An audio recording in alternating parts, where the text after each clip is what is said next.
They stripped the crown from his head in front of 10,000 witnesses and called it justice.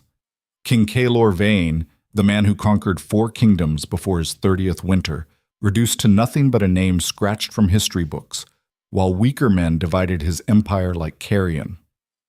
7 years he's lived alone in the frozen wasteland they call exile, and the world thinks he's forgotten how to be dangerous. But when a half-dead woman crashes through his door during the worst blizzard in a decade, bleeding from wounds that tell stories no mouth should have to speak, the fallen king remembers exactly who he used to be. And brothers and sisters watching from wherever you are tonight, Phoenix, Miami, Chicago, Seattle, drop your city name in the comments because you're about to witness what happens when the most feared alpha in living memory decides he wants his throne back. Not for power this time, for war. Hit that like button and strap in, because this story doesn't end pretty. It ends honest. The wind screamed against the fortress walls like something dying. Kaelor stood at the narrow window slit carved into 3 feet of solid stone, watching snow devils spiral across the northern approach. The frost-morn peaks didn't forgive weakness. 7 winters he'd watched storms devour travelers stupid enough to think determination mattered more than preparation. The mountains didn't care about your story. They buried everyone equally. He turned from the window and crossed the main hall, his boots echoing against flagstones older than the empire that exiled him. The fortress predated Vaelor itself, built by a civilization that understood survival better than glory. Thick walls, narrow passages, kill zones at every entrance. Whoever designed this place knew that power without defensibility was just theater waiting to collapse. The fire in the great hearth had burned down to coals. Kaelor fed it 2 logs from the dwindling woodpile and watched flames crawl across dried bark. Wood was currency this far north. Every split log represented hours of labor in the killing cold. The nobles in their marble halls thought exile meant isolation. They had no concept of what survival actually cost when every resource had to be earned with frozen fingers and aching backs. He'd learned more about kingship in 7 years of exile than 20 years on the throne. A throne taught you that men followed strength. Exile taught you that strength without purpose was just noise. The royal council had stripped his crown thinking they'd silenced a threat. Instead, they'd created something far more dangerous than a king. They'd made a man with nothing left to lose who understood exactly how brittle the empire's foundations had always been. Kaelor moved through the fortress, checking defenses like he'd done every night for 7 years. The eastern gate's iron hinges, the weapon cache in the lower storeroom, the escape route through the old mining tunnel that led 2 miles north into the mountain's spine. Preparation wasn't paranoia when history proved that power turned men into predators. The council had taught him that lesson thoroughly. He still remembered Lord Malric Draven's face during the tribunal, that careful expression powerful men wore when they lied with legal language. The charges had been dressed up in constitutional rhetoric, but the truth was simpler and uglier. Kaelor had tried to dismantle the bond hierarchy that let noble houses own gifted omegas like breeding stock, and the council couldn't allow a king who believed human beings shouldn't be property. So they'd manufactured treason from reform and called his exile mercy. The truly bitter part was understanding they'd been right to fear him. Because if Kaelor had succeeded, if those laws had passed, the entire structure of imperial power would have collapsed. Every marriage alliance built on forced pairings, every bloodline advantage secured through genetic trafficking, every house that maintained influence by controlling access to gifted individuals, all of it would have burned. And Kaelor had been willing to watch it burn. That made him more dangerous than any foreign enemy. He climbed the stairs to the upper gallery where he kept maps of Vaelor spread across a table made from salvaged ship timber. 7 years of studying the empire from outside its borders had shown him things no king ever saw from a throne. How trade routes funneled wealth toward the capital, while border territories starved. How military deployments protected noble holdings instead of civilian populations. How every law and custom was engineered to concentrate power upward until the whole structure depended on thousands of people staying silent about their own exploitation. The empire was a machine that devoured its own people and called the screaming progress. Kaelor traced a finger along the Frostmourne Range on the map, following the narrow passes that connected the northern wastes to the civilized south. Somewhere beyond those mountains, the kingdom he'd built and lost continued grinding forward. New wars, new territories, New kings playing the same old Game of Thrones while the fundamental rot spread deeper. He wondered sometimes if anyone noticed the decay. If the nobles in their golden towers ever looked past their immediate advantages long enough to realize the whole structure was collapsing in slow motion. Probably not. People with power rarely saw problems until those problems killed them. That's when he heard it. A sound that didn't belong to wind or settling stone. Kaelor went completely still, every sense sharpening to combat readiness that 7 years hadn't dulled. There it was again. Metal scraping against metal. The eastern gate's hinges. Someone was forcing the lock. Impossible. Nothing alive moved in the mountains during blizzards like this. The temperature outside was cold enough to stop hearts. Even the predators denned up during whiteout conditions. Only 2 types of creatures defied nature during killing storms: the already dead and the ones who'd rather die than stop running. He moved with the silent efficiency of a man who'd survived 8 assassination attempts. The war axe came off the wall mount without a sound. Steel and ashwood waited for killing strokes instead of ceremony. He'd cut the handle himself from a tree that grew in lightning-struck earth. The blade still held the pattern welding from a royal armorer who'd understood his craft better than politics. Kaelor descended the stairs like smoke, keeping to the wall where stone wouldn't transmit vibrations. The entrance hall opened before him, shadows dancing in firelight. The eastern gate hung open 6 inches. Snow blew through the gap in white spirals.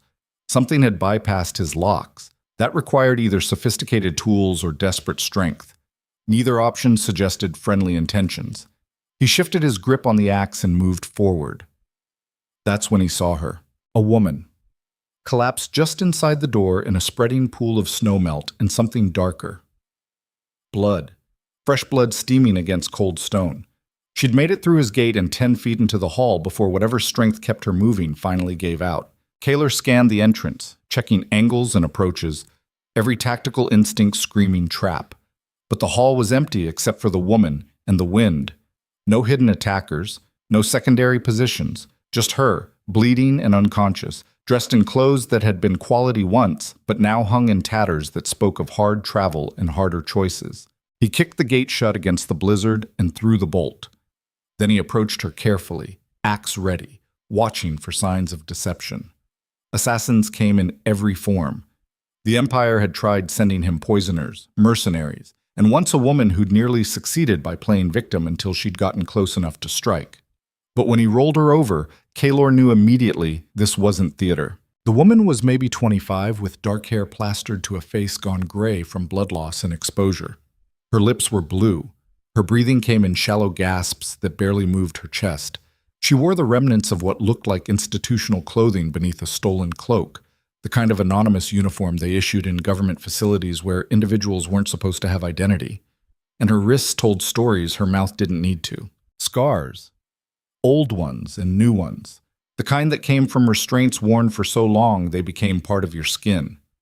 Kaelor had seen those marks before, on prisoners and conscripts and people who'd been owned so thoroughly they forgot what freedom looked like. She was running from something worse than a blizzard. He made a decision that would reshape everything. Kaelor scooped her up and carried her toward the fire. She weighed almost nothing, like something already halfway to ghost. He laid her on the stone hearth where heat concentrated and started stripping away frozen clothing with the practical efficiency of a soldier who'd treated battlefield casualties. Wet fabric was death in temperatures like this. She'd die of exposure before the wounds killed her if he didn't work fast. The injuries revealed themselves in stages: lash marks across her shoulders, burns on her palms that looked deliberately placed, a deep gash along her ribs that had clotted badly but still wept blood, marks of systematic cruelty dressed up as discipline. Someone had hurt this woman carefully, repeatedly, with the kind of precision that suggested official authority rather than random violence. Kaelor felt something cold and sharp unfold in his chest. Recognition. Not of her specifically, but of the system that created injuries like this. He'd seen these marks in the breeding compounds he'd tried to dismantle, on women cataloged like weapons and traded like currency between noble houses. This was what the bond hierarchy looked like when you removed the legal language. This was what his council had been protecting when they'd called his reforms dangerous. He cleaned the wounds with water heated over the fire and salves made from mountain herbs. His hands moved with the careful competence of a king who'd learned field medicine because commanders who understood suffering made better decisions about when violence was actually necessary. The gash along her ribs needed stitching. He threaded a needle with surgical cord and worked by firelight, closing the wound in neat crosses that would scar but wouldn't fester. She didn't wake during any of it. That was probably mercy. The body had mechanisms for checking out when pain exceeded useful purpose.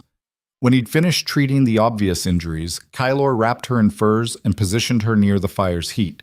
Then he sat back against the stone wall and studied his uninvited guest while the blizzard murdered itself against his fortress. She looked fragile in the firelight, breakable.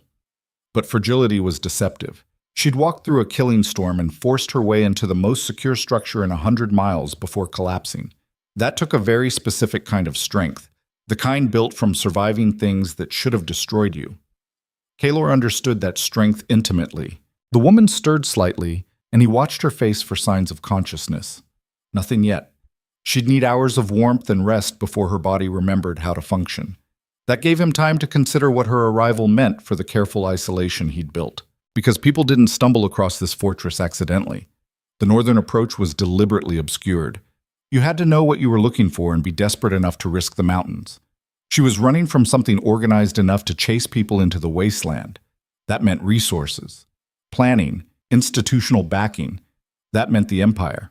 And if imperial hunters were tracking fugitives this far north, it meant someone important wanted her back. The Empire didn't waste resources on random escapes. They cataloged assets carefully and only pursued the ones worth recovering. So what made her valuable enough to chase into oblivion? Kaelor watched her sleep and felt the first stirrings of something he'd thought died 7 years ago. Not mercy, exactly.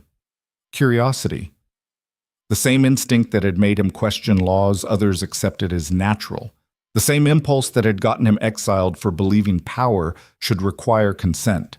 He'd spent 7 years telling himself the Empire's problems weren't his anymore, that the world could burn itself down while he survived in the mountains like a ghost. That was safer, simpler. A man couldn't lose what he refused to care about. But sitting in his fortress, watching a woman who'd nearly died running from the same system that had destroyed him, Kaelor felt something shift. The Empire had exiled him thinking distance would make him irrelevant. They'd been counting on time and isolation to transform him from threat to memory. But they'd forgotten something critical about what happened when you taught a man exactly how brittle institutional power actually was. You gave him a blueprint for tearing it down. The woman's eyes opened suddenly, and Kaelor found himself looking into the clearest shade of gray he'd ever seen. Not soft gray, storm gray, the color of mountains before lightning struck. She stared at him without speaking, her gaze moving across his face with the careful assessment of someone who'd learned to read threats in silence. Her breathing stayed controlled despite obvious pain. No panic, no performance, just calculation happening behind eyes that had seen too much to waste energy on useless reactions. Finally she spoke, her voice rough from exposure and disuse. "You're him." Not a question, a statement. Kaelor raised an eyebrow. "That depends what him you're looking for." "The fallen king." She coughed, and pain rippled across her features. "Kaelor Vaen, the alpha who lost his throne trying to burn down the Bond hierarchy. That version of the story made you walk into a blizzard? That version of the story is the only reason I'm not dead already." She tried to sit up and immediately regretted it. Kaelor watched her grit her teeth against pain and slowly lever herself into a sitting position through pure determination. He didn't help. Something in her posture told him she'd interpret assistance as dominance, and he'd learned long ago that people revealed themselves through how they handled weakness. She pulled the furs around her shoulders and met his eyes directly. "You're wondering what I'm running from. I'm wondering what you're worth." The bluntness made her blink, but then something that might have been respect flickered across her face. "Honest. I appreciate that." She touched the bandaged wound along her ribs carefully. "You treated this. You didn't have to, but you did it well enough that I might live, so I'll give you the truth." She took a breath that clearly hurt. "My name is Seraphine Vael. I'm a healer. Specifically, I'm a restorative healer with grade 4 classification, which means my gift doesn't just close wounds. It can reverse battlefield injuries, regenerate damaged tissue, and potentially extend functional lifespan by decades." Kaelor felt his expression harden. Grade 4 restorative healing was rarer than royal bloodlines, the kind of ability that would make any government catalog you the moment you manifested, the kind of power that turned human beings into state resources. You escaped from a breeding compound, Black Hollow, 3 weeks ago. Her gray eyes stayed steady. They've been hunting me ever since. I didn't know where to run. Then I remembered the stories about a king who tried to destroy the system from inside before they destroyed him first. Those stories ended with the king losing. Those stories ended with the king surviving. She leaned forward slightly, intensity burning through exhaustion. Do you know how rare that is? How many reformers get silenced before their first speech? How many idealists get buried before they can threaten anything real? But you actually challenged the Dominion laws. You got far enough that they had to remove you publicly instead of quietly. That means you understand something most people never figure out. What's that? That the system isn't invincible. It's just protected by people too afraid to risk what happens when they stop pretending it's sacred. Kaelor studied her in silence. She'd stumbled into his fortress half dead and immediately started speaking like someone who'd spent years analyzing the structural vulnerabilities of imperial power. Either she was exceptionally intelligent, or her captivity had given her time to think about nothing but how to tear down the cage. Probably both. You came to me for protection. I came to you because protection isn't enough anymore. Seraphine's voice dropped into something harder. Black Hollow isn't some isolated facility. It's part of a network. There are compounds across the Empire where they catalog gifted individuals and disappear anyone who resists classification. Thousands of people. Entire bloodlines. And nobody talks about it because the noble houses profit from having access to controlled assets.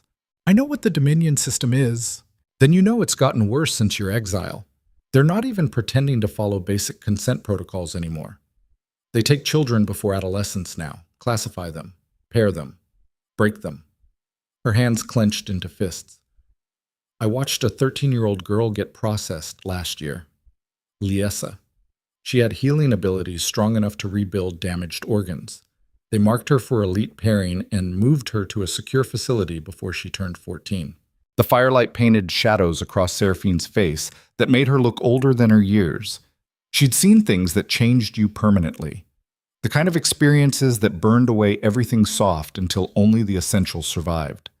Kaelor recognized that transformation intimately. You want revenge.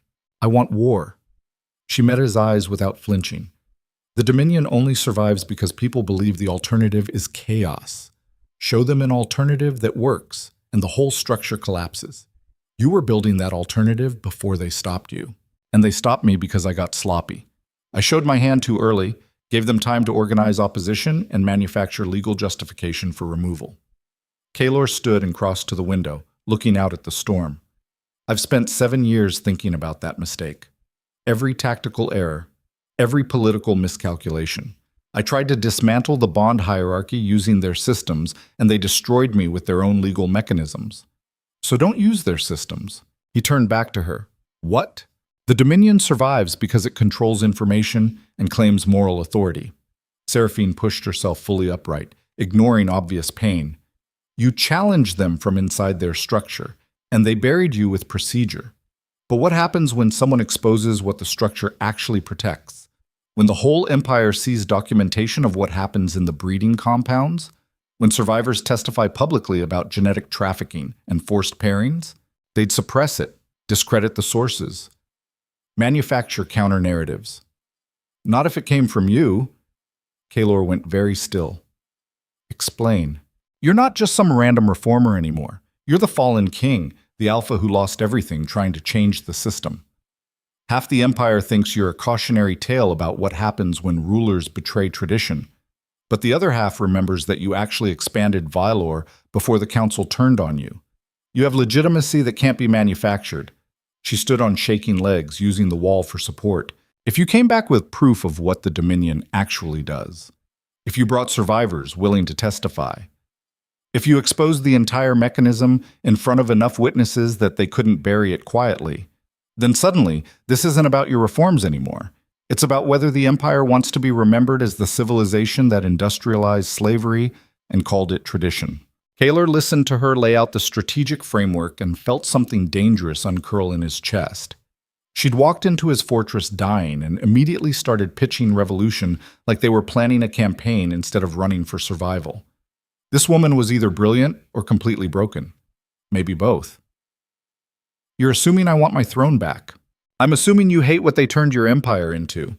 Seraphine's gray eyes burned with fever-bright intensity. "You tried to save Vaelor from becoming a machine that devours its own people. They exiled you for it. Now you have a choice. Spend the rest of your life surviving in the mountains as proof that resistance doesn't matter. Or come back and show everyone what the fallen king learned during 7 years of watching an empire rot from outside its borders." The wind screamed against the fortress walls. The fire cracked and settled. Kaelor stood in the silence that followed her words and felt the weight of them settle into his bones. She'd given him more than strategic analysis. She'd given him purpose wrapped in challenge, a way to transform exile from punishment into preparation, a reason to be dangerous again. "You walked through a killing storm to pitch me a war. I walked through a killing storm to find the only man in Vaelor who already proved he'd burn his own throne if it meant people stopped being property." Seraphine swayed slightly, and Kaelor moved without thinking to steady her. She flinched at his touch, then forced herself still. The reaction told him volumes. Every alpha she'd ever known had used proximity as dominance. She expected him to do the same. Instead, Kaelor released her immediately and stepped back, giving her space that asked nothing. Something flickered across her face. Confusion, maybe, or the beginning of trust that didn't have architecture yet. Then her legs gave out, and she collapsed slowly toward the floor. Kaelor caught her before she fell and lowered her back to the furs by the fire. She was unconscious before he finished laying her down, her body finally admitting what her determination had been denying. She'd pushed herself miles past survival limits to reach him. That kind of commitment changed the entire calculation, because Seraphine Vael hadn't stumbled into his fortress looking for shelter. She'd made a deliberate decision to find the most dangerous alpha in living memory and bet her life that he'd be exactly what his reputation claimed. Someone who'd destroy himself before becoming what the Empire needed him to be. Kaelor settled against the stone wall and watched her sleep while the blizzard buried the northern peaks in white silence. He thought about his exile, his failed reforms, the throne that had taught him 1,000 lessons about power but none about justice, the council's betrayal, the 7 years of watching an empire continue grinding forward without him. He thought about a 13-year-old girl named Laessa being cataloged and disappeared into a system built from legal slavery and called tradition. He thought about what it meant that a dying woman had walked through mountains to find him because his reputation said he'd rather lose everything than compromise on believing human beings shouldn't be property. And for the first time in 7 years, Kaelor Vain let himself consider what happened if the fallen king decided he wanted his throne back. Not to rule, to burn down everything the empire had become in his absence. The fire cracked and settled. Outside, the storm howled its endless fury against stone that wouldn't break. Seraphine slept fitfully, her body fighting battles her consciousness couldn't control. And in the frozen darkness of the Frostmourne peaks, the most feared alpha in Vaelor's history made a decision that would reshape the future. The Empire thought exile meant irrelevance. They were about to learn what exile had actually taught him. The war for Vaelor's soul was coming. And this time, Kaelor wasn't planning to fight fair. Kaelor didn't sleep. He sat against the cold stone wall watching Seraphine's chest rise and fall in the uneven rhythm of someone whose body was still deciding whether survival was worth the effort. The fire burned low. The storm outside had quieted to the kind of deadly stillness that came before dawn in the high peaks. And in that silence, he thought about what it meant that after 7 years of careful isolation, the Empire had just delivered a weapon directly into his hands. Because that's what she was, whether she understood it or not. A woman with grade 4 restorative abilities who'd escaped from the system's deepest machinery and lived long enough to tell people what she'd seen. The kind of testimony that could turn public opinion from uncomfortable questions into outright revolt. The Dominion couldn't allow that, which meant they'd come for her with everything they had, which meant his fortress was about to become a battlefield. Kaelor stood and crossed to the weapon cache built into the eastern wall. He'd spent 7 years preparing for scenarios that never came, assassination attempts that stayed theoretical, raids that remained possibilities. But preparation without purpose was just paranoia dressed up as discipline. Now he had a reason to use everything he'd built. He pulled the false stone panel and inventoried what waited behind it. 2 war axes, a bastard sword with an edge sharp enough to split frozen wood, hunting knives, a crossbow with 50 quarrels, and buried beneath the conventional weapons, the things that made him actually dangerous. Alchemical compounds he'd learned to make from a healer in the eastern mountains. Accelerants, paralytic powders, smoke generators thick enough to turn a room into blind chaos. The council had exiled a king who fought like nobility. They were about to relearn what happened when that king had 7 years to remember. He'd survived battlefield command long before anyone gave him a crown. Kaelor strapped a knife to each boot and hung an axe from his belt. Then he moved through the fortress, checking defensive positions with the cold efficiency of a man who understood violence as mathematics. Every angle calculated, every approach anticipated, every decision stripped of emotion until only tactical reality remained. The truth people forgot about alphas was that dominance wasn't just social performance. It was predatory instinct refined through generations of evolutionary pressure. The ability to read threats, assess capability, and make killing decisions faster than thought could interfere. The Empire had bred that instinct into royal bloodlines and then acted surprised when it occasionally produced men who actually understood power instead of just inheriting it. Kaelor had been that type of alpha since childhood, the kind who watched the game instead of playing it, who saw patterns in how people positioned themselves and understood that most violence was decided before anyone threw a punch. His father had called it a gift. His generals had called it genius. The council had called it dangerous. They'd all been right. He was checking the bolt on the eastern gate when he heard movement behind him. Kaelor turned to find Seraphine awake, sitting upright by the fire with the furs wrapped around her shoulders. She watched him with those storm-gray eyes that missed nothing. "How long have you been up?" "Long enough to see you preparing for war." Her voice was stronger than it had been hours ago. The body's resilience was remarkable when it had reasons to keep fighting. She studied the weapons on his belt with the careful assessment of someone who'd learned to read violence in silence. "They're coming." "Yes." "How soon?" "Dawn. Maybe sooner if they tracked you through the storm." He crossed back to the fire and crouched to feed it another log. "You made good time getting here, but you left a trail anyone competent could follow. Blood. Disturbed snow. Direction of travel. They know you headed north into the peaks, and there's only one structure within 50 miles that offers real shelter. So you're trapped because of me. I'm tactical because of you. There's a difference." Seraphine pulled the furs tighter. "I didn't mean to bring this to your door. You walked through a blizzard specifically to bring this to my door. Own your decisions." Kaelor met her eyes directly. "The question now is whether you understand what happens next.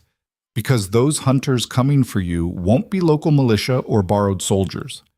The Dominion doesn't send amateurs after grade 4 healers. They'll send specialists. Men trained to recover valuable assets intact regardless of resistance. I know what they send.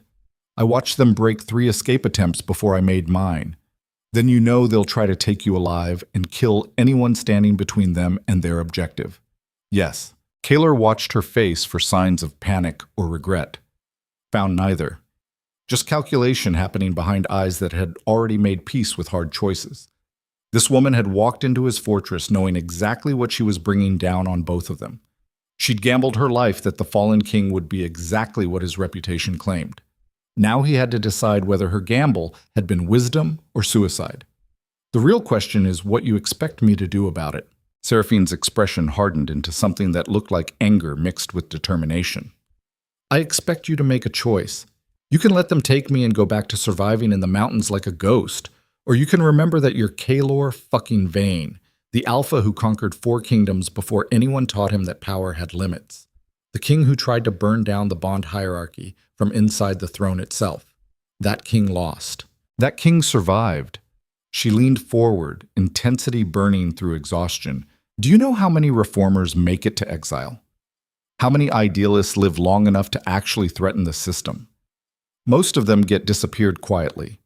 Accidents, suicides, natural causes that aren't natural at all. But you got removed publicly because they were too afraid to make you a martyr. That means something. It means I miscalculated and showed weakness.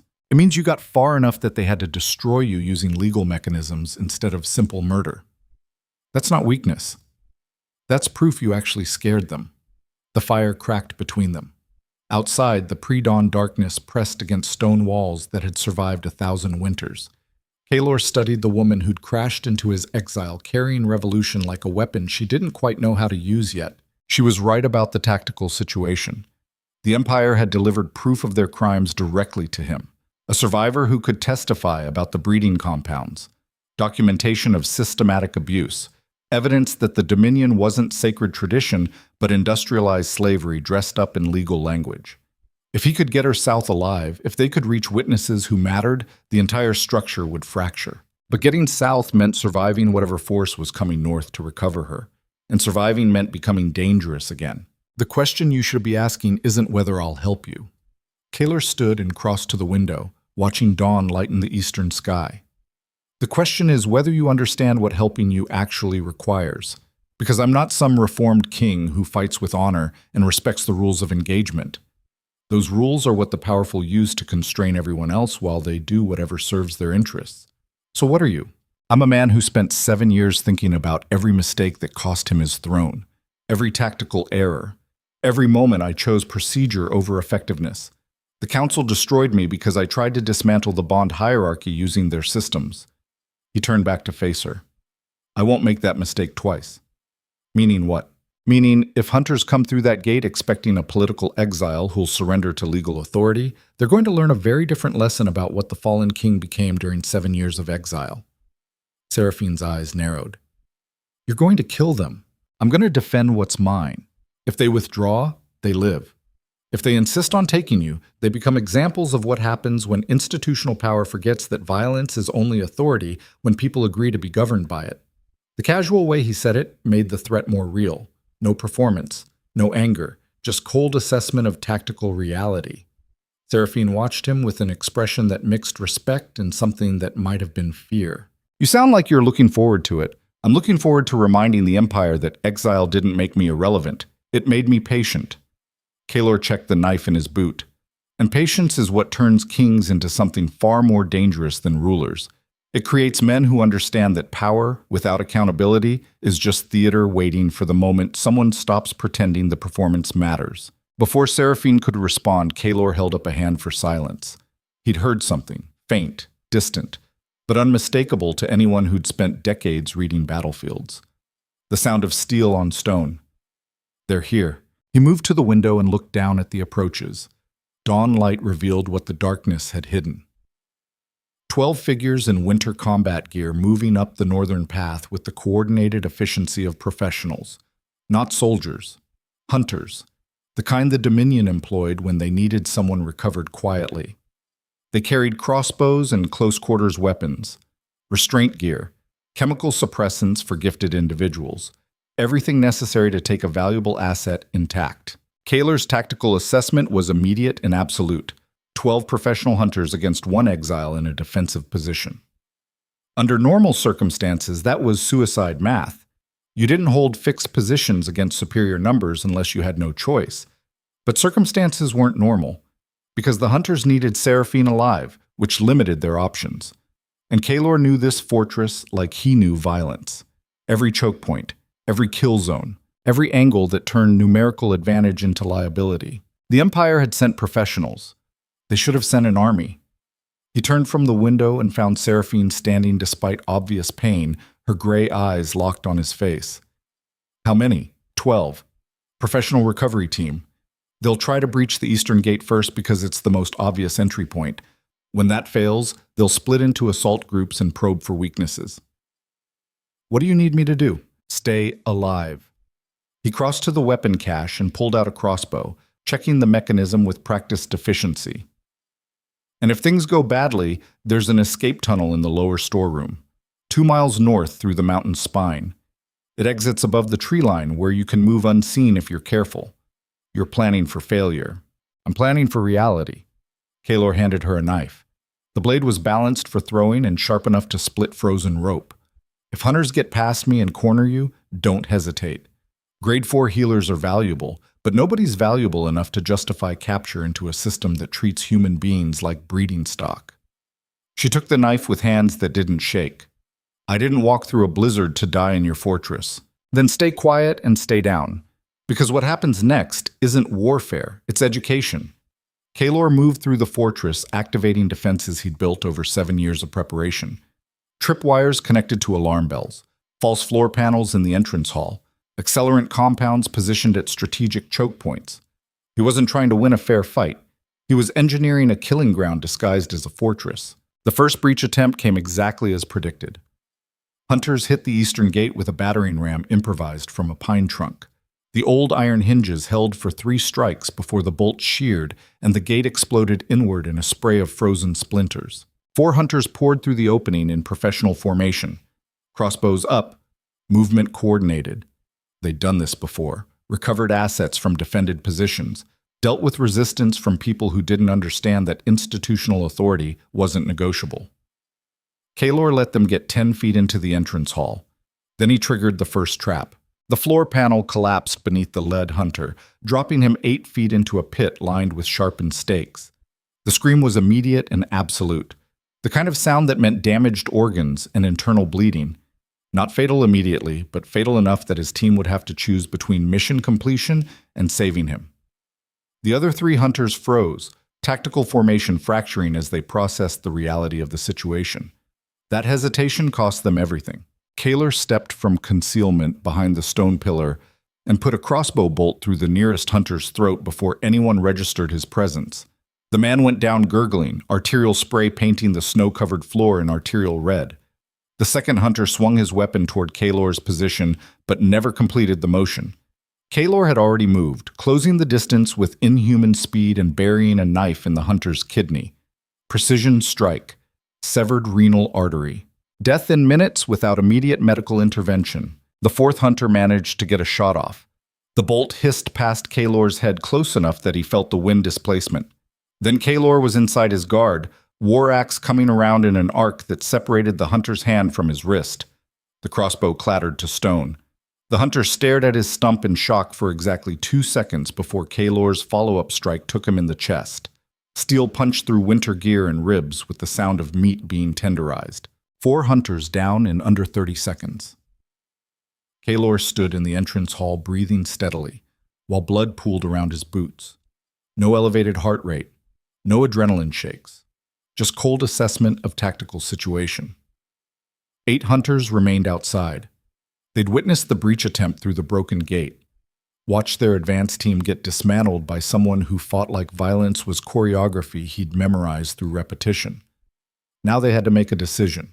Withdraw and report mission failure, or commit remaining forces against an opponent who'd just proven he understood battlefield mathematics better than they did. Kaelor knew which choice they'd make. The Dominion didn't hire people who accepted failure. They hired people who believed overwhelming force solved problems regardless of resistance. That mentality made them predictable. Dangerous, but predictable. He retreated from the entrance hall and sealed the interior gate. Heavy oak reinforced with iron straps. It wouldn't hold forever, but it would slow them. Force them to bunch up while they breached, create the choke point he needed. Seraphine emerged from cover near the fire, her face pale, but her hands steady. She looked at the blood trail leading back to the entrance and then at Kaelor. You killed them without hesitation.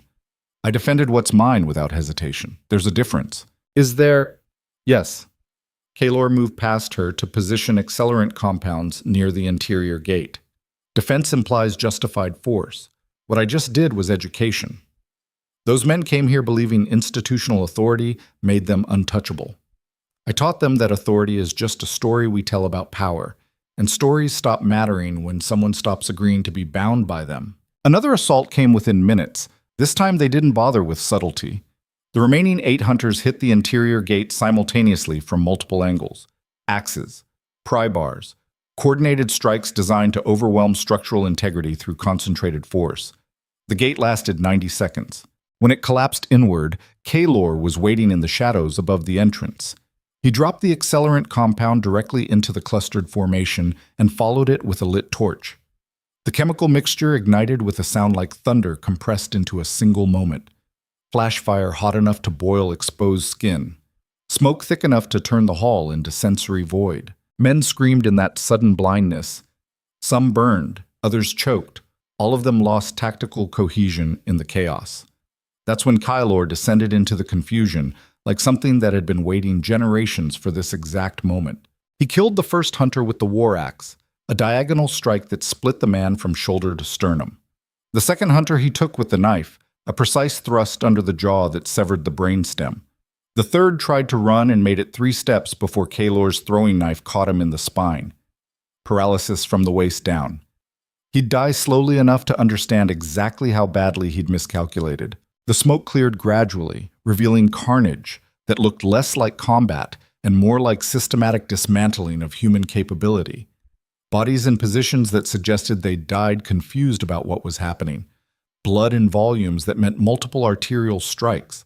The kind of efficiency that came from decades of practice refined into instinct. Kaelor stood in the center of the hall, breathing steadily, while his fortress processed what had just occurred.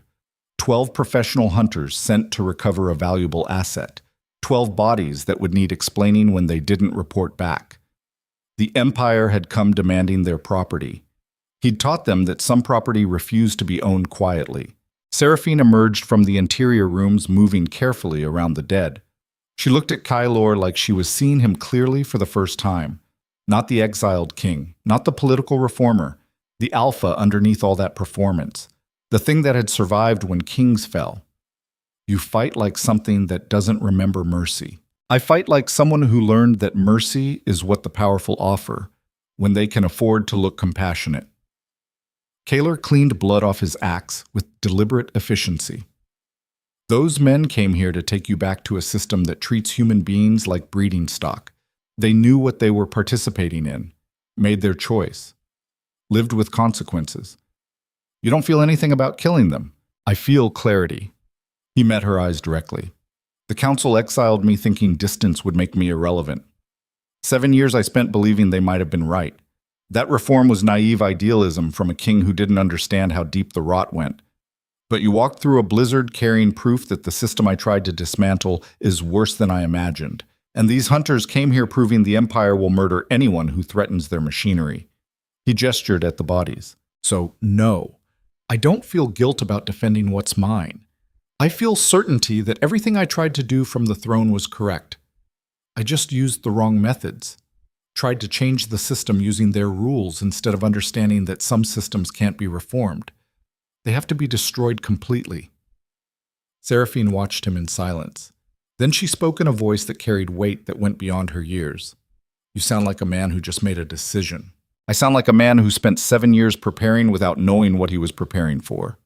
Kaelor looked at the dead hunters and felt something cold and absolute settle into his bones. The Empire sent professionals to recover you. When they don't return, they'll send military units.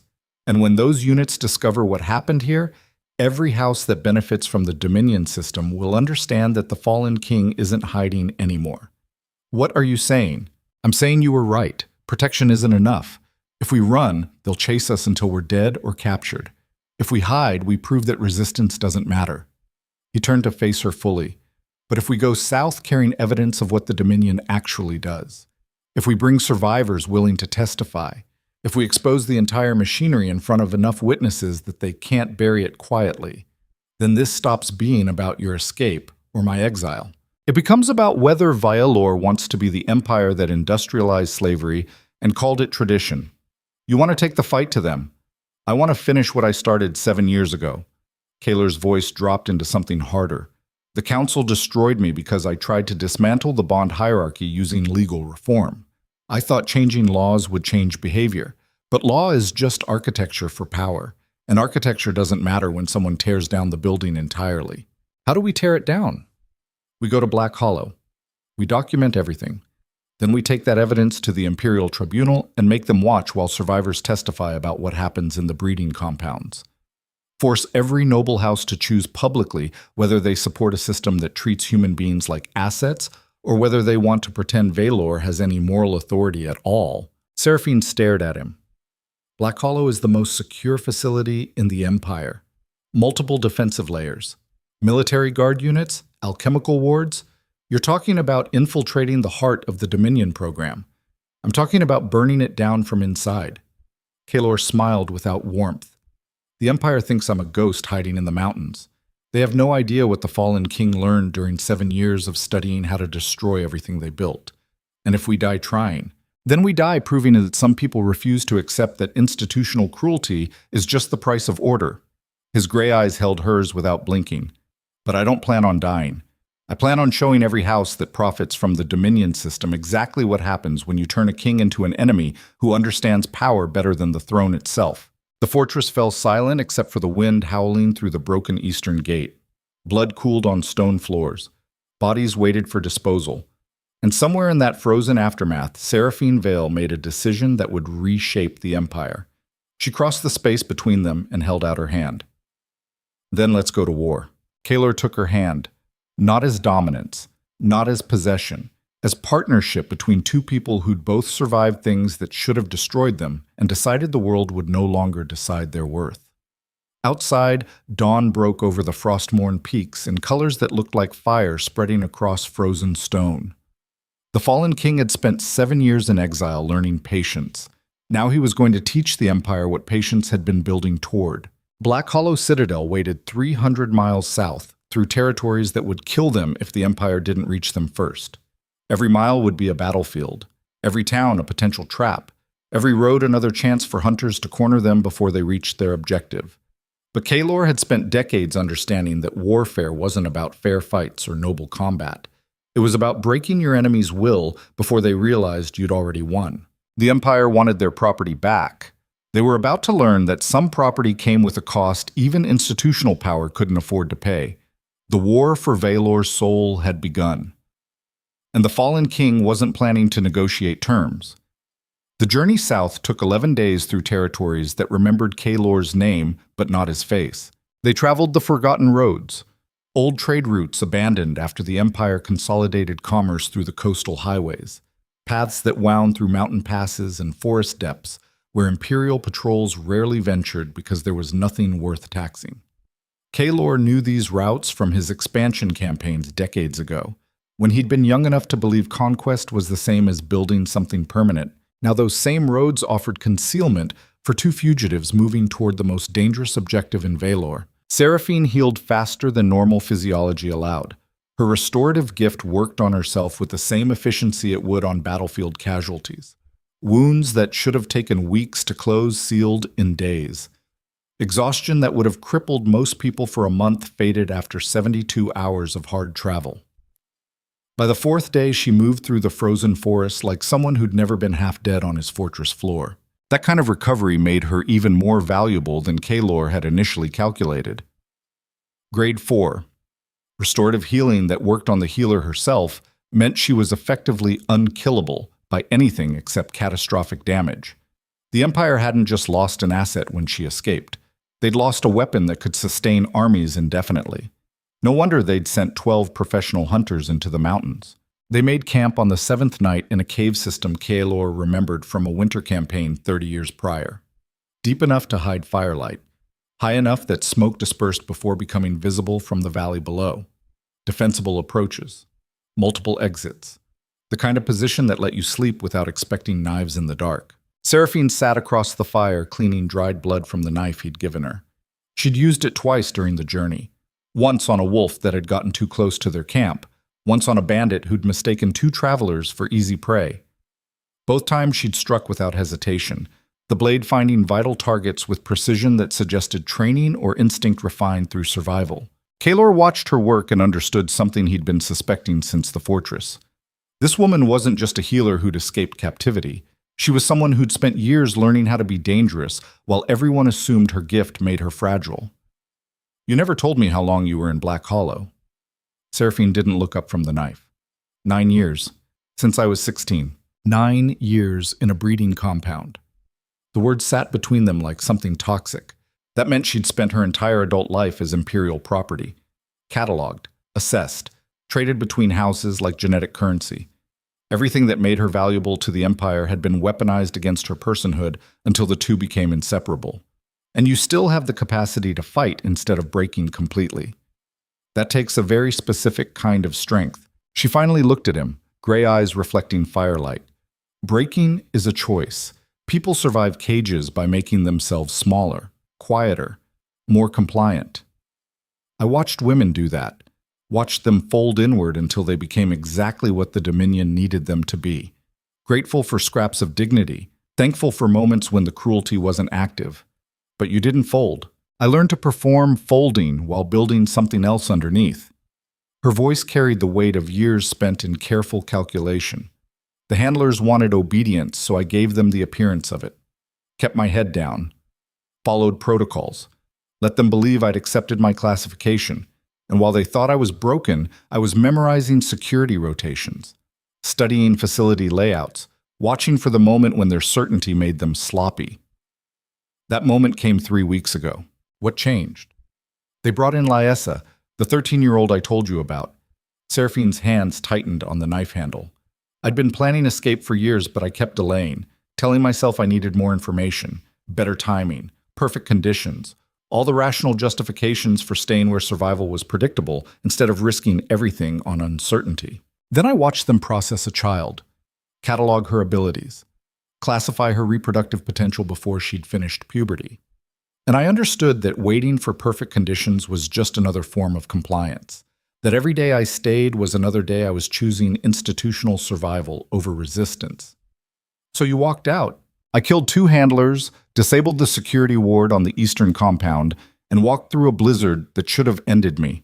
Seraphine met his eyes directly. And if I died in those mountains, at least I would have died choosing something instead of accepting what they decided I was worth. The fire cracked between them. Outside the cave, wind moved through winter forests with the sound of something searching. Kaelor studied the woman across from him and recognized something he'd seen in his own reflection during the darkest years of exile. The look of someone who'd survived long enough to understand that survival wasn't the same as living, and that sometimes the only way to reclaim your humanity was by risking the life you'd spent years protecting. That kind of clarity made her more dangerous than any weapon. They reached the northern trade city of Corveth on the 9th day, a sprawling port town built where mountain rivers met the inland sea. Kaelor had expanded imperial control here during his second campaign, establishing trade agreements that enriched both the crown and local merchant houses. The city had prospered under his reforms, which meant it might remember him with something other than hostility, or it might turn them over to imperial authorities for bounty money. They entered through the eastern docks after dark, keeping to shadows and avoiding main thoroughfares. Kaelor had contacts in Corveth from his military years, officers who'd served under his command, merchants who'd profited from his trade policies. The kind of relationships that might survive 7 years in political disgrace if the person on the other end valued loyalty over expedience. He found Marcus Thorne in a waterfront tavern that catered to cargo handlers and ship crews. The old soldier sat in the corner booth where he'd always sat, scarred hands wrapped around a cup of something that smelled like distilled violence. He looked up when Kaelor approached, and his expression went through several complicated transitions before settling on something between shock and calculation. Kaelor Vane. Marcus's voice was carefully neutral. Heard you were dead. Heard wrong. Kaelor slid into the booth across from him. Need information and supplies for a run south. Marcus studied him for a long moment, then glanced at Seraphine standing nearby. Who's the woman? Someone the Empire wants back badly enough to kill for. That brought a sharp laugh from Marcus. So you're still picking fights you can't win.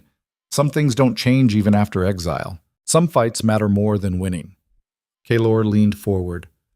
I need to know current security around Black Hollow Citadel, guard rotations, defensive layers, weak points in the perimeter, everything you can tell me about how the Dominion has fortified their archive prison since I lost the throne.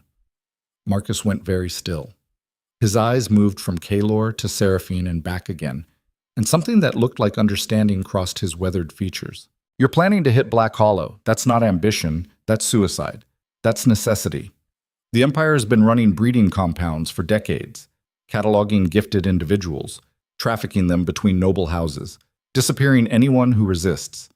Black Hollow is where they keep the records, all the evidence of systematic abuse dressed up as legal policy. Marcus shook his head slowly. Even if you could breach the facility, which you can't, what's the point? You expose the Dominion program, and half the Empire's noble houses collapse into scandal, The other half circle wagons and manufacture justification. You'll start a civil war. Good. Kaelor's voice dropped into something cold. The Empire exiled me for trying to dismantle the bond hierarchy through reform. They taught me that changing laws doesn't change behavior when the people enforcing those laws profit from the system being corrupt. So I'm not interested in legal reform anymore. I'm interested in burning down the machinery completely and letting everyone choose whether they want to rebuild something better or admit they prefer slavery as long as it's called tradition. Marcus stared at him like he was seeing a different man than the king he'd once served. You sound like revolution.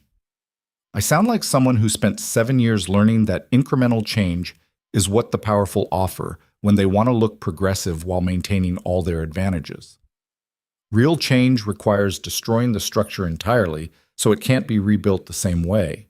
The old soldier was quiet for a long time. Then he reached into his coat and pulled out a folded document, setting it on the table between them.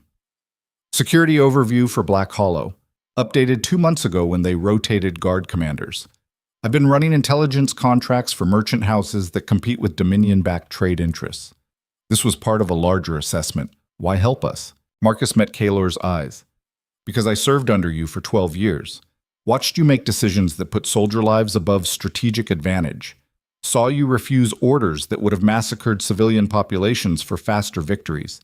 You were the only commander I ever met who understood that power without restraint just creates enemies faster than you can kill them. He pushed the document across the table. The council destroyed you for being what a king should actually be. Someone who believed authority required consent instead of just force.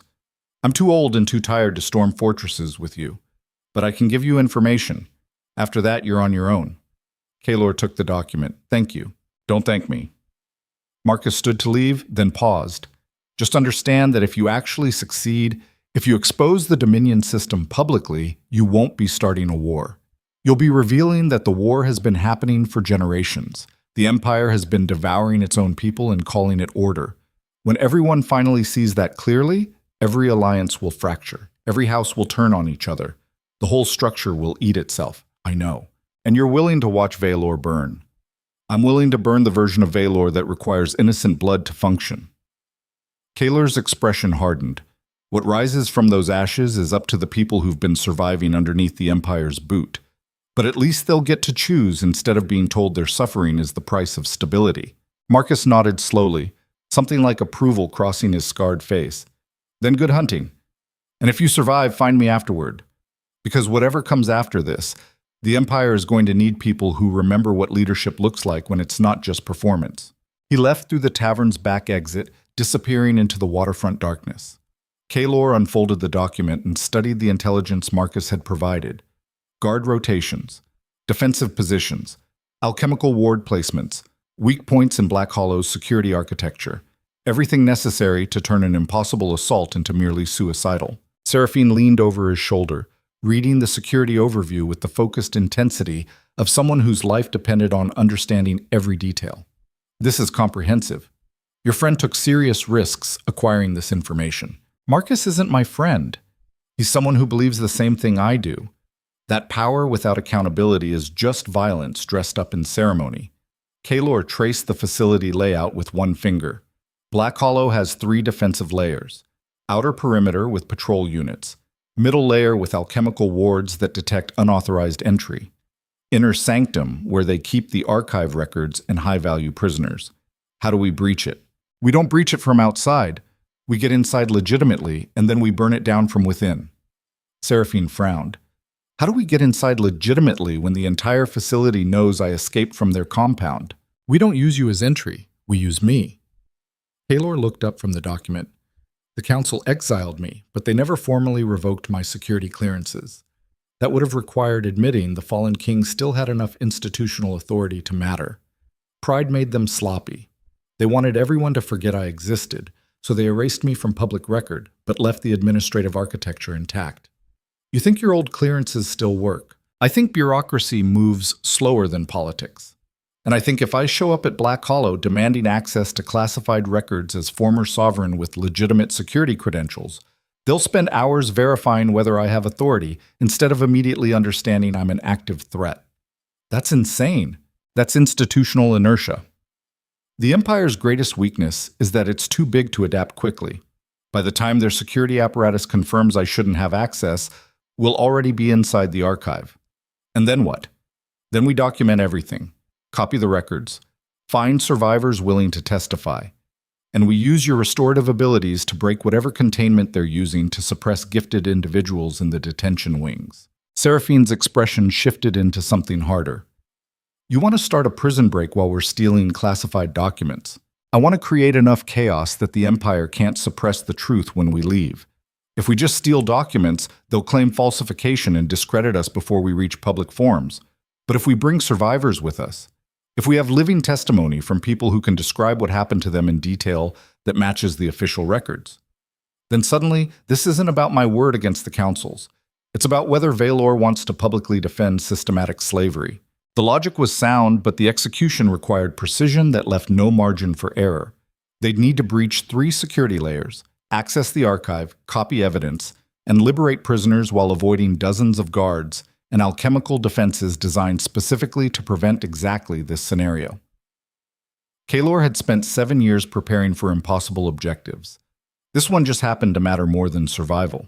They spent 2 days in Corveth gathering supplies and studying Marcus's intelligence, forged credentials that would support Kaelor's claim to security clearance, alchemical compounds to disable wards without triggering facility-wide alerts, weapons disguised as medical equipment, everything necessary for an infiltration that depended on audacity more than stealth. On the morning of the 3rd day, they left Corveth, moving south through territories that grew more populated as they approached Black Hollow. The Citadel sat in the Ashvale region, a disputed border territory the Empire had claimed through military conquest during Kaelor's expansion campaigns. He'd chosen the location himself decades ago for its strategic value and natural defensibility. Now that choice was going to cost him dearly. They reached Black Hollow at dusk on the 11th day. The facility sprawled across a valley floor like something designed to crush hope through sheer architectural weight. High stone walls, guard towers, defensive positions that created overlapping fields of fire. The outer perimeter alone would have stopped most assault forces before they got within crossbow range. But Kaelor wasn't planning an assault. He was planning to walk through the front gate. They approached the main entrance with the casual confidence of people who belonged there. Kaelor wore traveling clothes that suggested nobility without flaunting it. Seraphine played the role of medical consultant, her demeanor professional and detached.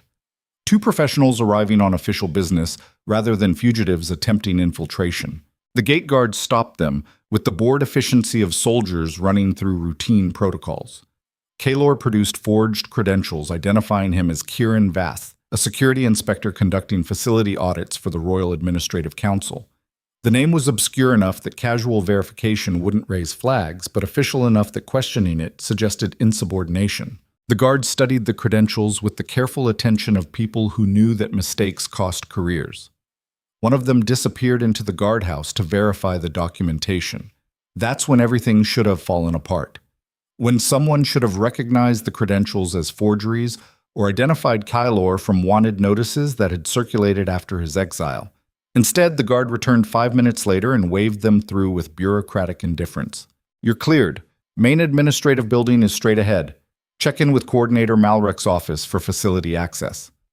Kaelor felt something cold slide down his spine. Malrek. Lord Malrek Draven. The Chancellor who oversaw the entire Dominion program. The architect behind the breeding compounds and genetic trafficking. One of the council members who'd orchestrated Kaelor's removal from the throne. And now they were walking directly into his facility headquarters. Seraphine had gone tense beside him, recognizing the name. Kaelor kept his expression neutral and nodded to the guard. Appreciated. They walked through the outer perimeter into Black Hollow's main compound. The facility was larger than Marcus's intelligence had suggested. Multiple buildings, prisoner blocks, administrative wings, research laboratories, archive storage. Everything necessary to run an industrial-scale operation that treated human beings like resources to be cataloged and allocated. This was what the Dominion had built while Kaelor was in exile. Not just breeding compounds, but an entire infrastructure for genetic trafficking. The bond hierarchy he'd tried to dismantle had metastasized into something far more organized and efficient. They reached the administrative building as twilight faded into full darkness. Interior lights revealed busy corridors, and officials moving between offices with the purposeful efficiency of institutional machinery. Nobody questioned their presence. Two more faces in a facility that processed hundreds of personnel. Kaelor found Malric's office on the third floor. The door stood open, warm light spilling into the hallway. And behind an ornate desk that probably cost more than most families earned in a year, Lord Malric Draven sat reading documents with the focused attention of a man whose time was carefully rationed. He looked up when Kaelor knocked, and smiled. Not surprise, not shock. Just a smile that suggested he'd been expecting exactly this moment for a very long time. Kaelor Vane. Malric set down the document he'd been reading. I was wondering how long it would take you to come here. The words hung in the air like something poisonous. Seraphine had gone completely still beside Kaelor. Every tactical instinct he possessed was screaming that they'd walked into a trap, but Malric wasn't calling guards, wasn't reaching for weapons. He just sat there smiling like a man watching a performance he'd orchestrated unfold exactly as scripted. You knew we were coming. Of course I knew. Malric stood and crossed to the office door, closing it with careful precision. I've known since the moment Marcus Thorne handed you that security overview in Corvith. You didn't think a soldier running intelligence contracts was operating independently, did you? Everyone working in this region reports to me eventually. It's how I maintain control over such a distributed operation. Kaelor felt the world tilt sideways. Marcus. The old soldier who'd served under him for 12 years, who'd claimed to be helping because he believed in what Kaelor represented, who'd provided the intelligence that led them directly into Black Hollow, had been working for Malric the entire time. Seraphine spoke for the first time, her voice carrying barely controlled rage. You used us! Let us think we were infiltrating when you were hurting us exactly where you wanted. I used efficiency. Malric returned to his desk, settling into his chair with the casual comfort of absolute authority. Seraphine, you've been a complication since your escape. Tracking you through the mountains, sending recovery teams, watching those teams fail against a fallen king who remembers how to be dangerous. All of it expensive and time-consuming. He leaned back, fingers steepled. Then I realized the solution wasn't capturing you. It was letting you believe you had agency while I guided your decisions. The intelligence Marcus provided was real. Black Hollow's security architecture, defensive layers, weak points, all accurate. Because I wanted you to come here. Wanted you to bring Kaelor. Wanted both of you to walk through my gate thinking you were executing infiltration when really you were delivering yourselves into permanent custody. Kaelor's hand moved toward the knife in his boot, but Malric raised a warning finger. I wouldn't. The office is warded against violence. Any hostile action triggers paralytic compounds in the ventilation system. You'd both be unconscious before you took 3 steps. He smiled again, and there was something almost sympathetic in the expression. I'm not your enemy, Kaelor. Not really. We both want the same thing. Order, stability, an empire that functions efficiently. We just disagree about methods. We disagree about whether human beings should be property. We disagree about whether individual liberty matters more than collective survival. Malric gestured at the facility beyond his office window. Everything you see here serves a purpose. The breeding compounds identify and develop genetic advantages that strengthen the empire. The bond hierarchy ensures those advantages get distributed where they provide maximum benefit. Yes, it requires sacrifice from individuals, but those individuals serve something larger than themselves. They serve your definition of utility. They serve Vaelor's continued existence. The Chancellor's voice hardened. You tried to dismantle this system 7 years ago because you thought consent was more important than effectiveness. And what would have happened if you'd succeeded?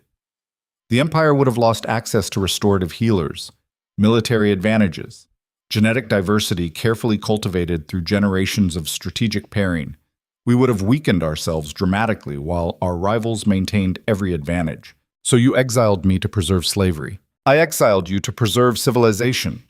Malric stood again, crossing to stand before the window overlooking Black Hollow. You were a good king, Kaelor. Brilliant, even.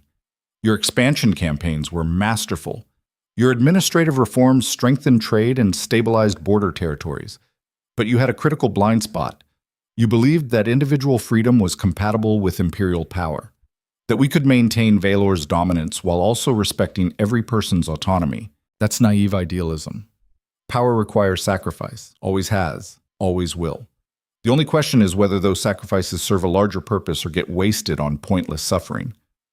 I built the Dominion program to make sure every sacrifice served the Empire's survival. Kaelor listened to the justification and felt something crystallize inside him. This was the fundamental divide.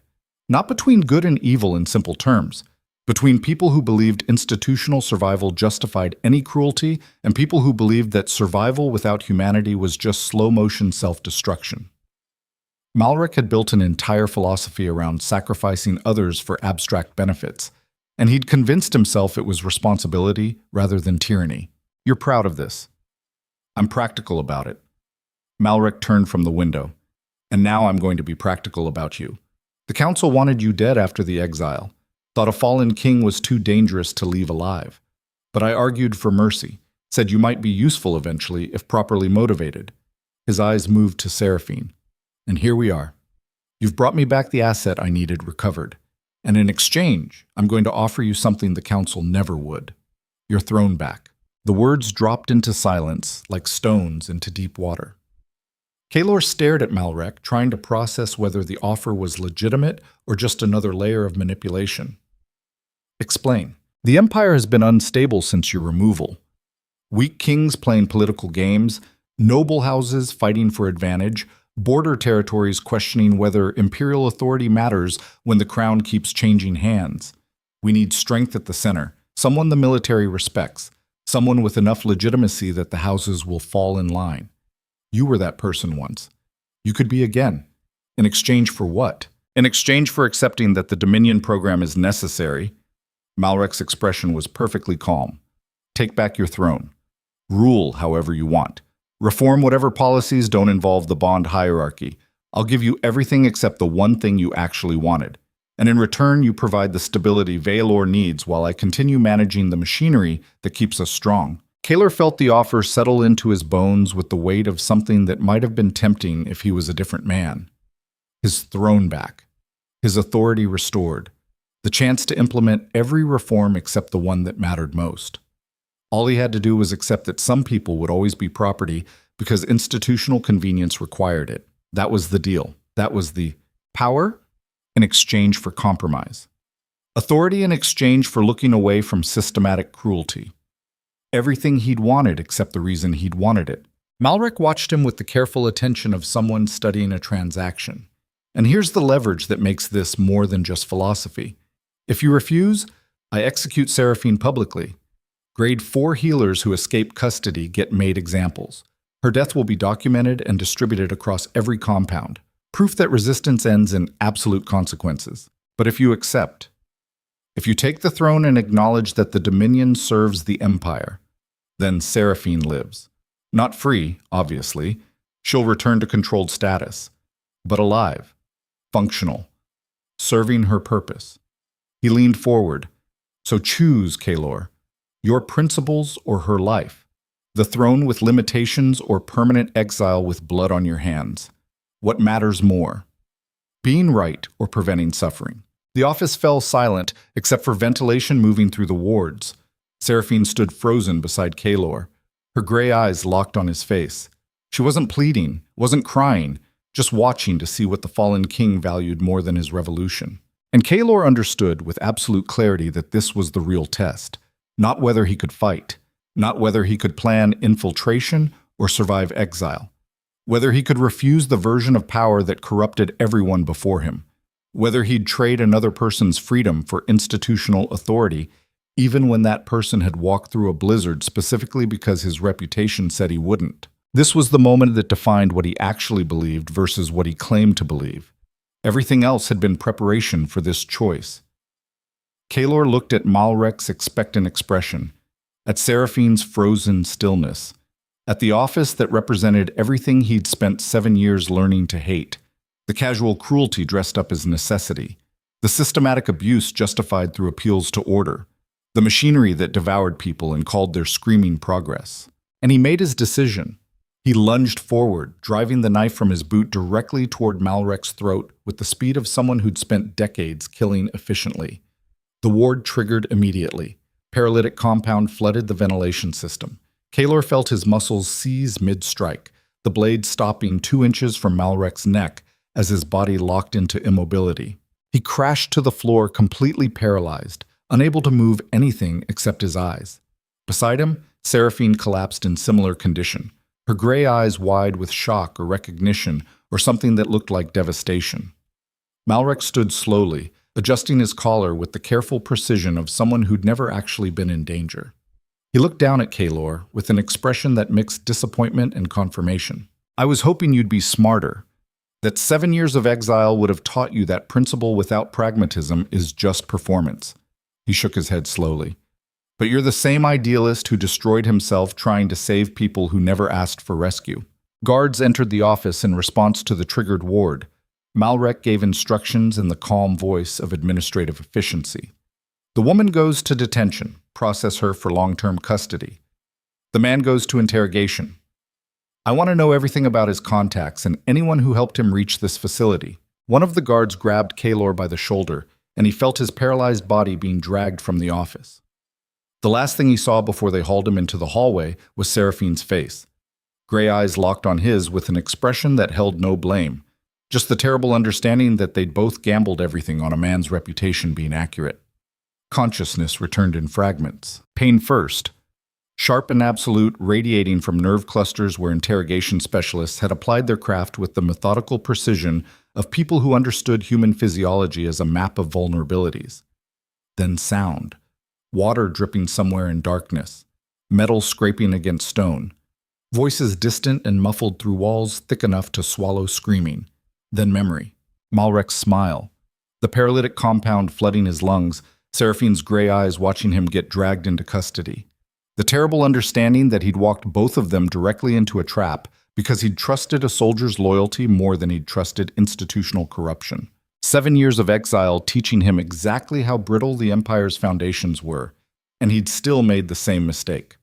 Believed that personal relationships mattered more than systematic incentives, that Marcus would value old service over current profit, that nostalgia for who Kaelor had been would outweigh the reality of what the Dominion offered people willing to betray him. The Empire hadn't destroyed him through strength.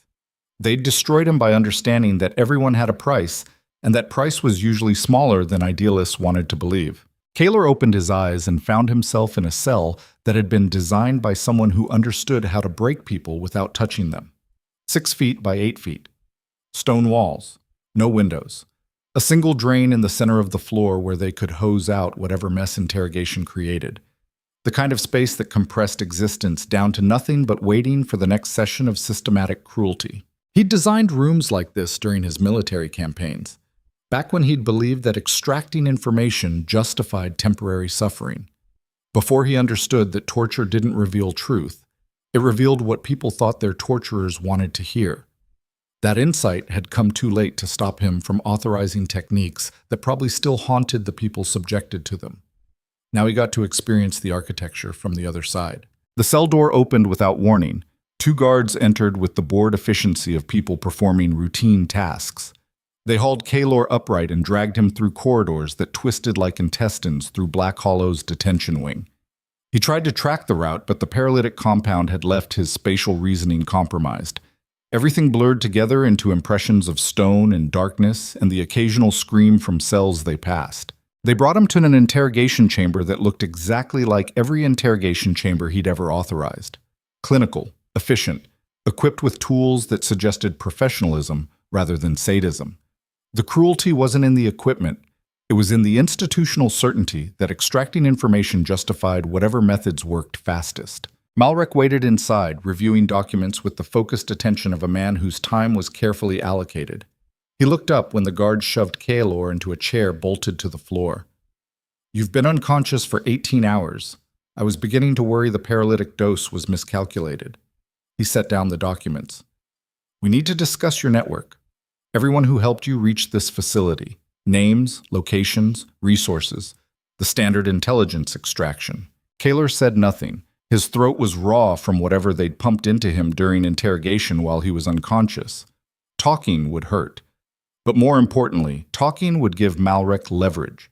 The Chancellor didn't actually care about his network. This was about establishing dominance, proving that resistance always ended with submission. The silence stretched between them. Malrek studied him with the clinical interest of someone observing an experiment's progression. You're calculating whether defiance serves any purpose, whether protecting people who already failed you is worth the suffering I'm prepared to authorize. His voice carried the patient tone of someone explaining obvious truth. The answer is no. Defiance here is just theater. You have no leverage, no resources, no allies coming to rescue you. The only question is how much damage you sustain before accepting that cooperation is inevitable. Still, Kaelor said nothing. Every instinct screamed to attack, to turn the interrogation into violence and die fighting, rather than breaking slowly under systematic abuse. But attack was exactly what Malrek expected, what he wanted, because a violent response confirmed that Kaelor was still operating on impulse rather than strategy. And impulse was how the powerful stayed powerful. By making resistance feel like the only authentic response, even when resistance accomplished nothing except proving the system's ability to crush you. Malrek waited another moment, then nodded to someone standing behind Kaelor. Pain exploded across his shoulders. Electric current coursing through nerve clusters with precision that suggested medical knowledge applied toward suffering. The sensation lasted 3 seconds, long enough to overwhelm thought, short enough to repeat indefinitely without causing permanent damage. When it stopped, Kaelor's vision swam back into focus. Malrek was watching with the detached interest of someone observing predictable results. That's introductory baseline. We'll escalate from here, but first I want you to understand something about your situation. He leaned forward. Seraphine is alive, currently housed in the detention wing 3 floors below us. Unharmed. I'm keeping her that way specifically because her condition depends entirely on your cooperation. Every piece of information you withhold, I remove something from her. Not dramatically, not all at once, just incrementally. Comfort, food, medical care, the small dignities that make captivity survivable. She'll degrade slowly enough that you can watch it happen. See the direct correlation between your choices and her suffering. The cruelty of it was brilliant in its simplicity. Malrek had taken everything that made Kaelor dangerous, his willingness to endure pain, his capacity for violence, his refusal to submit to authority, and made all of it irrelevant by redirecting consequences towards someone else. Torture him directly and he'd resist until death. Torture her in response to his resistance, and suddenly defiance became the thing that caused suffering rather than preventing it. That's how you break people who believe in something larger than survival. You make their principles into weapons that harm the people they're trying to protect. Kaelor looked at Malrek and understood with absolute clarity that this was always how the confrontation would end, not in battlefield triumph or tactical brilliance. In a room where institutional power demonstrated that individual courage meant nothing when the system controlled every variable. The fallen king had walked into Black Hollow believing he could expose the Dominion's machinery. Instead, he delivered himself and Seraphine into permanent custody while proving that resistance without actual power was just performance. He'd lost. Completely. Absolutely. And the only question remaining was whether he'd break publicly or privately. Malrek waited for response. When none came, he gestured again. The pain returned. Longer this time. 5 seconds of nervous system overload that left Kaelor gasping against restraints. When it stopped, his body was shaking with involuntary tremors. We can continue this indefinitely. The Chancellor's voice remained perfectly level. Or you can acknowledge reality. Give me the intelligence I need. Accept that the throne is yours again, under conditions we've discussed. Watch Seraphine receive proper treatment. Everyone survives. Everyone serves their purpose. Order is maintained. The offer hung in the electric-scented air. Everything Kaelor had wanted minus the one thing that made wanting it meaningful. His empire back.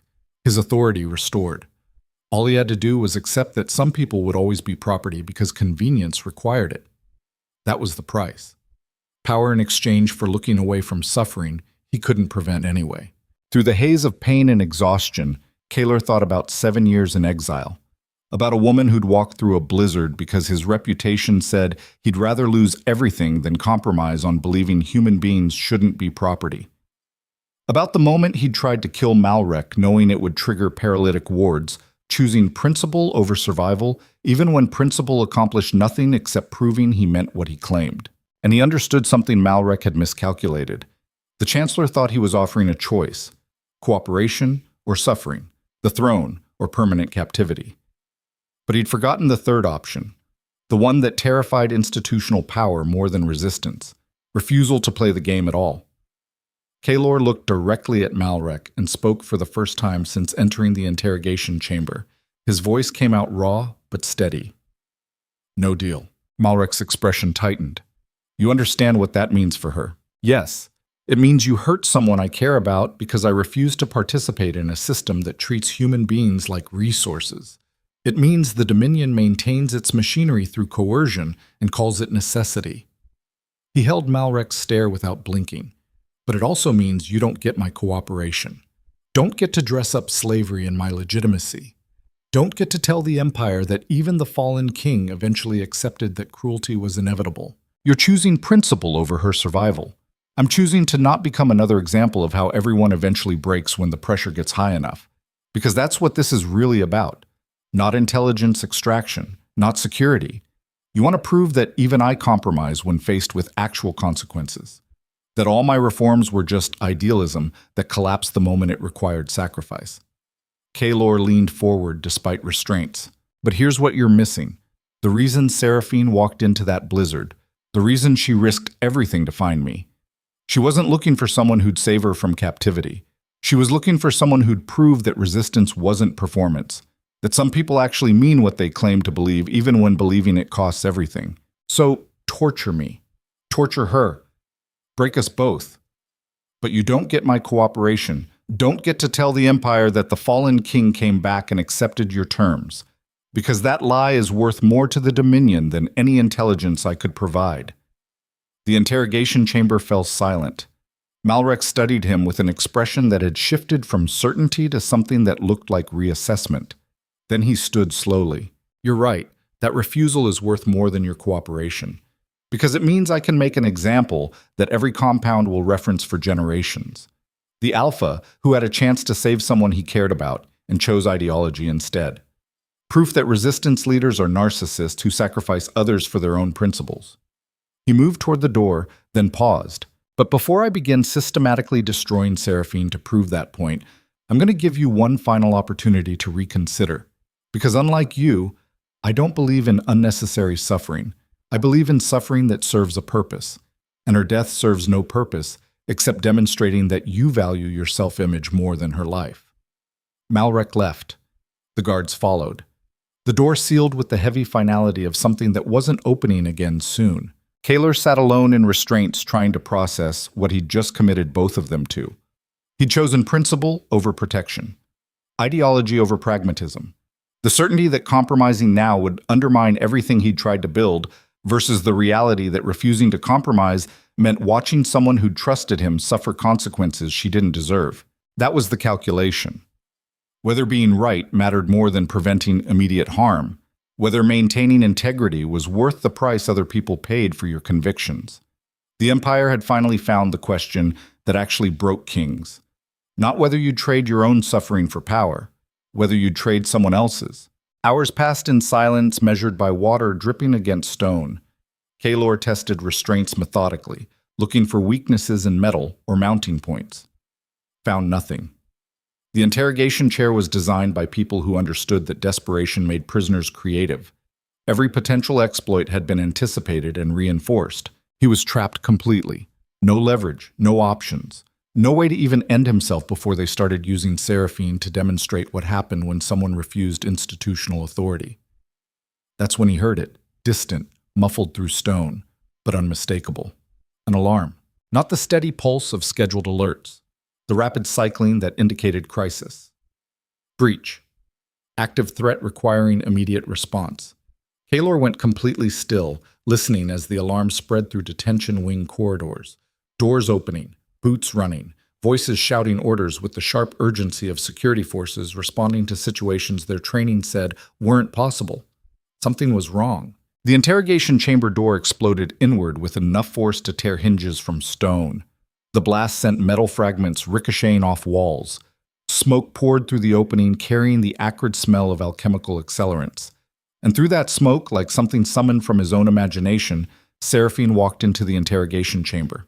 She wasn't the half-dead woman who'd collapsed in his fortress, wasn't the exhausted fugitive who'd been dragged into custody. She moved with the terrible certainty of someone who'd stopped caring about consequences. Her hands were covered in blood. Her institutional clothing was torn and scorched, and her gray eyes burned with something that looked like fury refined into absolute focus. She crossed the chamber and destroyed his restraints with strength that shouldn't have been possible for someone her size. The metal sheared like it was made of lesser material. Then she grabbed his arm and hauled him upright with hands that were shaking from whatever she'd done to get here. "Can you move?" Kaelor stared at her. "How did you—" "Answer the question. Can you move?" "Yes." "Then we're leaving. Now." She turned toward the shattered doorway, and that's when Kaelor saw it. The thing that explained how she'd broken free. Her back was covered in marks that looked like burning from the inside out, like her restorative abilities had been turned inward and amplified until her own physiology became weapon. "What did you do?" "I did what you would have done." She looked back at him, and her expression carried the weight of choices that couldn't be unmade.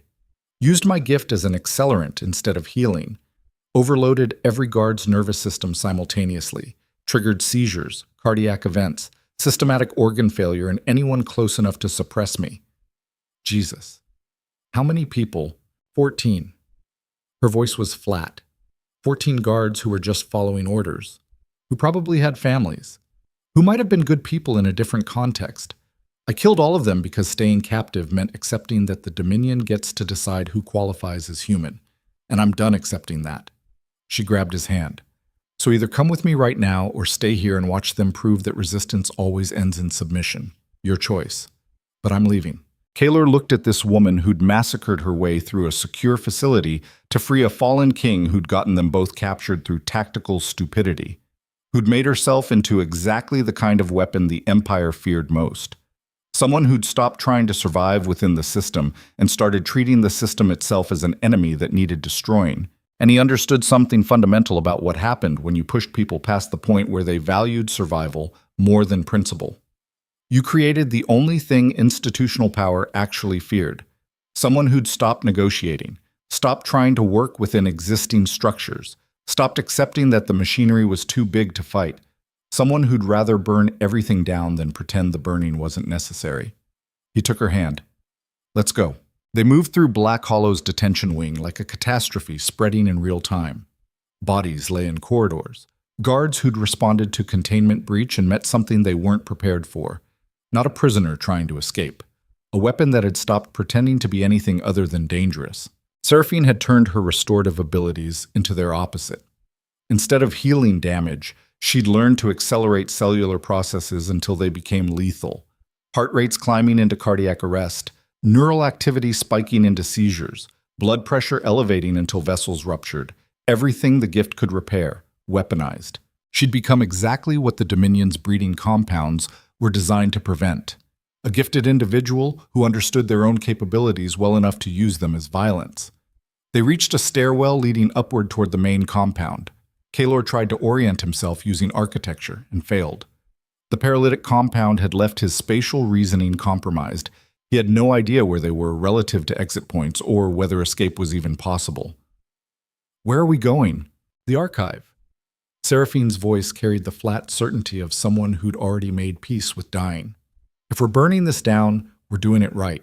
Every record, every document, every piece of evidence that proves the Dominion has been trafficking people for generations. All of it gets exposed before they kill us. They'll mobilize the entire facility. They already have." She glanced back at him, gray eyes reflecting emergency lighting. But mobilization takes time, coordination, hierarchy processing threat assessment, and issuing orders. We have maybe 10 minutes before they lock down every exit. That's enough to reach the archive and copy everything Marcus's intelligence said mattered. You still trust that intelligence. I trust that Malrek wanted us to find the archive, wanted us to walk into Black Hollow thinking we were infiltrating when we were really delivering ourselves. But that means the intelligence about archive location is probably accurate. He wouldn't misdirect us somewhere irrelevant. She pushed through a door into a corridor that looked more administrative than detention. Offices. File storage.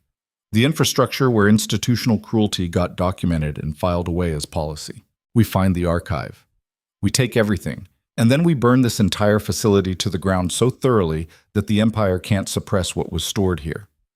How do we burn a stone fortress? The same way I burned through 14 guards. Her expression was grim. Restorative abilities work by accelerating natural processes. Healing, growth, regeneration. But fire is also a natural process. And if I pour enough energy into accelerating combustion, stone doesn't matter. The whole structure becomes an oven. You'll kill yourself. I'll kill myself if I succeed. If I fail, Malrek kills both of us slowly to prove that resistance doesn't work. She met his eyes. I'd rather die destroying their machinery than live in it. And I think you understand that. Kaelor did understand. Had understood since the moment he'd told Malrek no deal, knowing it would cost Seraphine suffering he couldn't prevent. This was never about escape. It was about whether they'd submit to a system that required their compliance, or whether they'd become proof that some people refuse to be governed by cruelty no matter what the price. They found the archive on the facility's 3rd level, a massive chamber lined with document storage that stretched back into shadows beyond emergency lighting's reach. Decades of records, classifications, asset transfers, everything the Dominion had done to people and called it necessary. Seraphine moved through the rows, pulling files with systematic efficiency. She was looking for specific documentation, proof of the breeding program's scope, evidence of nobility involvement, records that would implicate every house benefiting from genetic trafficking. Kaelor joined her, yanking files and stuffing them into a document case someone had left on a reading table. His hands were shaking from residual paralytic compound and adrenaline. Every second felt like standing on the edge of collapse. But they kept pulling documentation, kept building a case that would force the Empire to acknowledge what it had been doing. That's when the archive doors burst open and Malrek walked through, flanked by 24 armed guards. He didn't look angry, just tired. The expression of someone watching predictable failures repeat themselves. I underestimated your capacity for self-destruction. He surveyed the scattered files. But this changes nothing. You've taken documents you can't smuggle out of a facility on lockdown, killed guards who are following legitimate orders, and now you're trapped in a room with no exits except the door I'm blocking. His eyes moved to Seraphine. Was it worth it? Murdering 14 people to delay the inevitable. Turning yourself into the monster the Empire says gifted individuals become without proper control. Also, you could raid an archive you'll never leave. Seraphine set down the file she'd been holding. She looked at Malrek with something that might have been pity. You really don't understand what happened here. I understand perfectly. You broke containment, killed personnel, committed actions that justify everything the Dominion was designed to prevent. No. What happened is you pushed someone past the point where survival mattered more than principle. She gestured at the scattered documentation. These files prove the Empire has been trafficking people for generations, that the bond hierarchy isn't tradition, it's industrialized slavery. And you're going to let us walk out of here with this evidence. Malrek actually laughed. Why would I do that? Because if you don't, I burn this entire facility down with everyone inside. Seraphine's voice dropped into something absolutely certain. My restorative gift accelerates natural processes. I've already proven I can use that acceleration as weapon. Right now I'm building thermal energy in my core system, pushing cellular activity into ranges that shouldn't be survivable. When I release that energy, it will ignite everything flammable in this archive. Stone won't help. Alchemical wards won't help. The sheer heat will turn Black Hollow into crematorium. You're bluffing. I'm done negotiating with people who think cruelty is just the price of order. She held up her hands, and Kaelor saw what Malrek couldn't from his distance. Her skin was glowing, pale silver light building beneath the surface like something preparing to rupture. The same energy he'd seen her use during the fortress healing, but turned inward, compressed, weaponized into thermal accelerant. She really was going to burn the facility down with everyone inside. Malrek must have seen it too. His expression shifted from certainty to calculation. He was doing the math, weighing whether stopping them was worth risking the archive's destruction, whether preserving documentation mattered more than preventing their escape. The Chancellor made his decision. Stand down. His voice carried command authority. Let them take what they want. The guards looked confused, but Malrek's stare was absolute. I said, stand down, open the western exit, and let them walk out. If they want to carry evidence they can't use, let them die trying to reach somewhere they can expose it. The western exit was a trap. Kaelor knew it instantly. Some choke point where they'd be contained and eliminated without risking the archive. But Malrek had miscalculated. Because Seraphine wasn't bluffing about burning Black Hollow. She'd already made peace with dying. The only question was whether she took the facility with her or walked out carrying proof the Empire couldn't suppress. They moved toward the western exit with document cases stuffed full of evidence. Guards parted to let them through. Malrek watched from the archive entrance with an expression that suggested he was already planning how to recover from the setback. When they reached the exterior courtyard, dawn was breaking over Black Hollow in colors that looked like fire spreading across stone. The western gate stood open. Beyond it, open territory leading toward the southern forests where they could disappear if they moved fast enough. Kaelor and Seraphine walked through that gate carrying evidence that would force the Empire to answer for generations of systematic cruelty. Behind them, Black Hollow's alarms continued cycling. Ahead, the world waited to see what two fugitives could accomplish when they stopped accepting that institutional power was inevitable. And somewhere in that frozen moment between captivity and freedom, Kaelor understood what came next. The real war was just beginning. They ran for 3 days straight through territories that offered no sanctuary. The southern forests were dense enough to hide movement, but sparse enough that pursuit could track them if they slowed. Kaelor and Seraphine moved through undergrowth and frozen streams with the desperate efficiency of people who understood that stopping meant dying. The document cases they carried grew heavier with each mile. Physical weight translated into exhaustion that compounded with every hour. Behind them, Black Hollow had mobilized every resource, not just facility guards, but regional military units. Tracker teams, alchemical specialists who could sense restorative energy signatures across distances. The Empire wasn't hunting fugitives anymore. They were hunting proof of systematic crimes that would fracture every alliance holding Vaelor together. That made Kaelor and Seraphine more dangerous than armies. On the third night, they made camp in a cave system 20 miles from the nearest settlement. Deep enough that firelight wouldn't betray their position, defensible enough that they could hear anyone approaching. Kaelor collapsed against cold stone and felt his body finally admit what determination had been denying. He was operating on reserves that had run out days ago. The paralytic compound had damaged something in his nervous system. Every movement came with tremors he couldn't control. Seraphine was worse. The thermal energy she'd built inside Black Hollow had burned her from within. Her hands were covered in blisters that her restorative abilities kept trying to heal, only to have the damage resurface. Her breathing came in labored gasps. Whatever she'd done to weaponize her gift had cost her more than she'd admitted. They sat across from each other in firelight that painted shadows across faces gone gaunt from hard travel. The document cases lay between them. Decades of evidence waiting to be exposed, proof that the Bond hierarchy wasn't sacred tradition, but industrialized trafficking dressed up in legal language. All they had to do was survive long enough to make someone listen. Seraphine broke the silence first, her voice rough from exhaustion. "We can't keep running. I know. They'll corner us eventually. We're leaving trails tracker teams can follow. Blood, disturbed ground, energy signatures from my gift." She looked at the document cases. "And even if we reach a city, even if we find someone willing to listen, the Dominion will suppress testimony faster than we can distribute it. Discredit us. Manufacture counter-narratives. Make us examples of what happens when fugitives try to destabilize the Empire." Kaelor had been thinking the same thing. Running bought them time, but not solutions. The evidence they carried was devastating if it reached the right audience. But the right audience was controlled by the same houses that profited from the system. Every tribunal, every court, every public forum was ultimately administered by people with incentive to bury truth. Exposing the Dominion required more than documentation. It required a platform they couldn't suppress and witnesses they couldn't discredit. There's one place they can't control the narrative. Where? The Imperial Tribunal. Kaelor met her eyes. The ceremonial chamber where kings get crowned and policy gets ratified. It's open to public witness by constitutional law. Anyone can attend.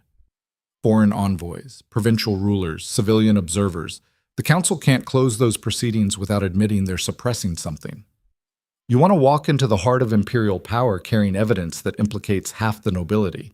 I want to force every house to choose publicly whether they support systematic slavery or whether they value their reputation more than their advantages. Kaelor leaned forward. "Malrek thinks we're running, that we'll hide in border territories until tracker teams corner us. He's not expecting us to move toward the capital. to demand tribunal hearing under constitutional provisions that guarantee public testimony. That's insane.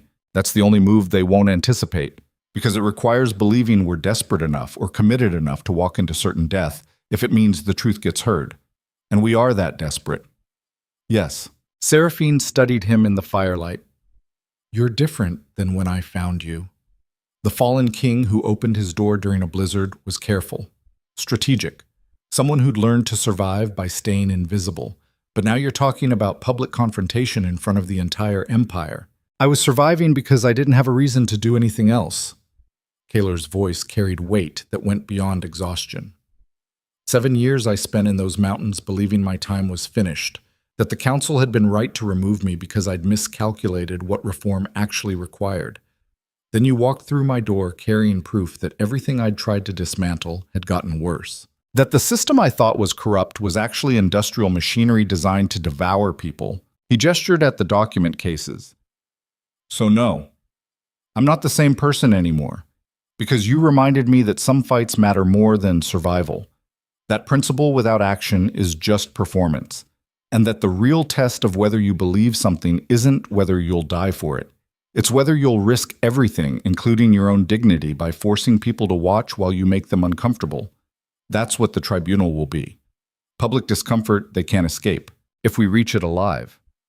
The journey to Aureth took another 8 days through territories that grew increasingly populated and dangerous.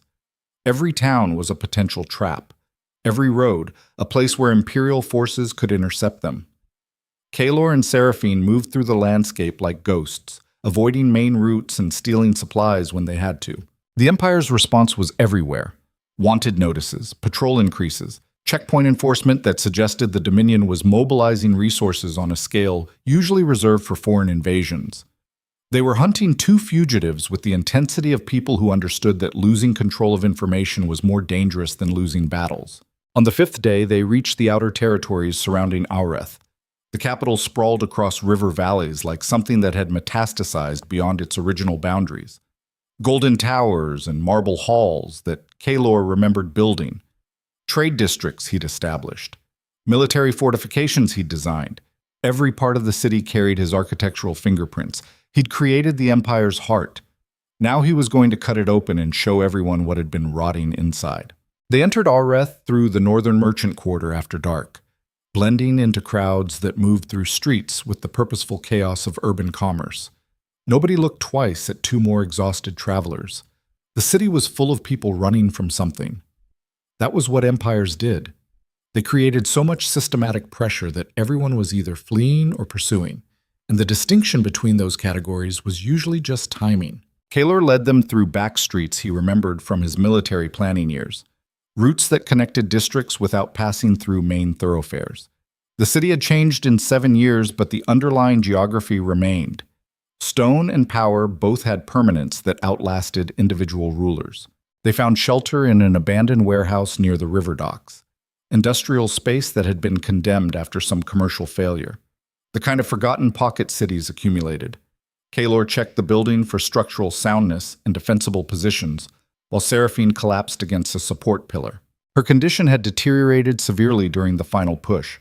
The thermal damage from Black Hollow had spread through her system faster than her restorative abilities could compensate. Her breathing was labored. Her skin had taken on a gray pallor that suggested organ systems failing in cascade.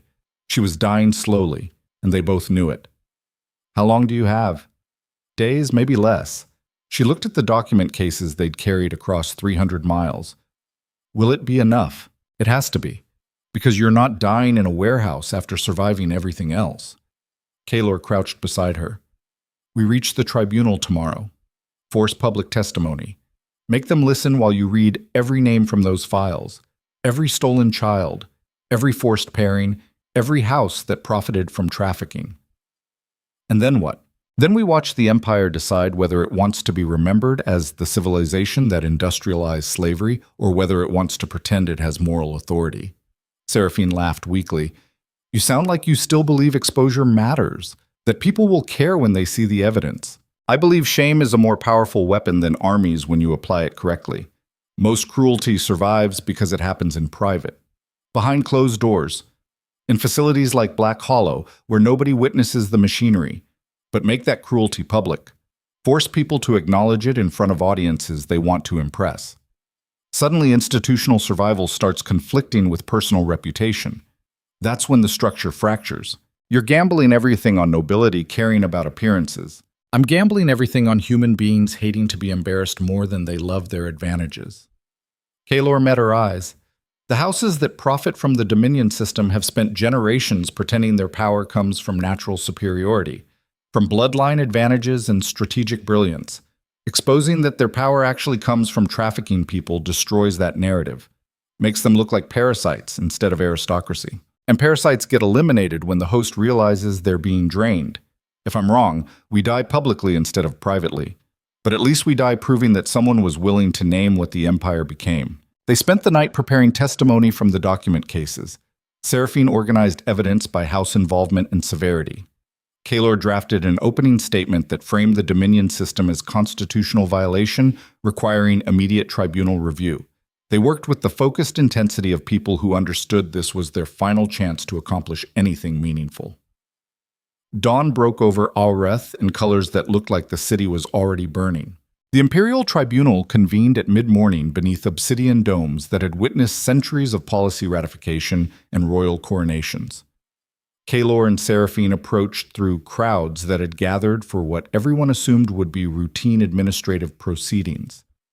Constitutional reviews. Trade agreements. The bureaucratic machinery that kept an empire functioning.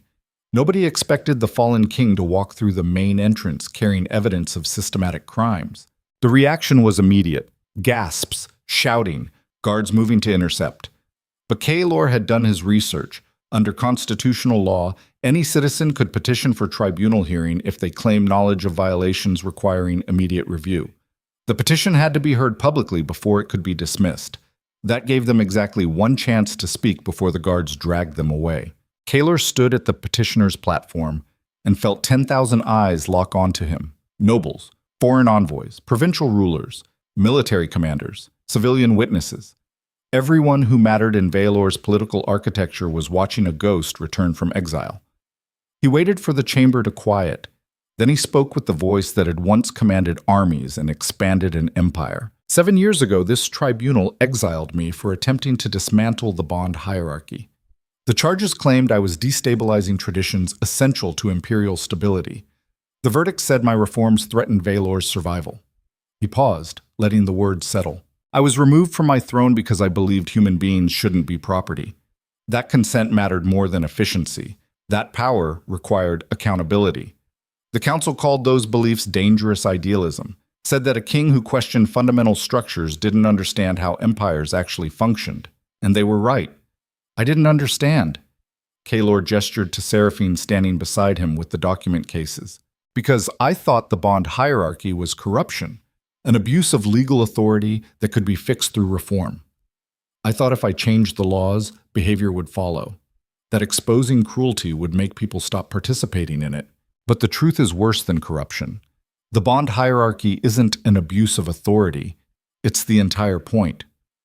The empire doesn't maintain breeding compounds despite its values.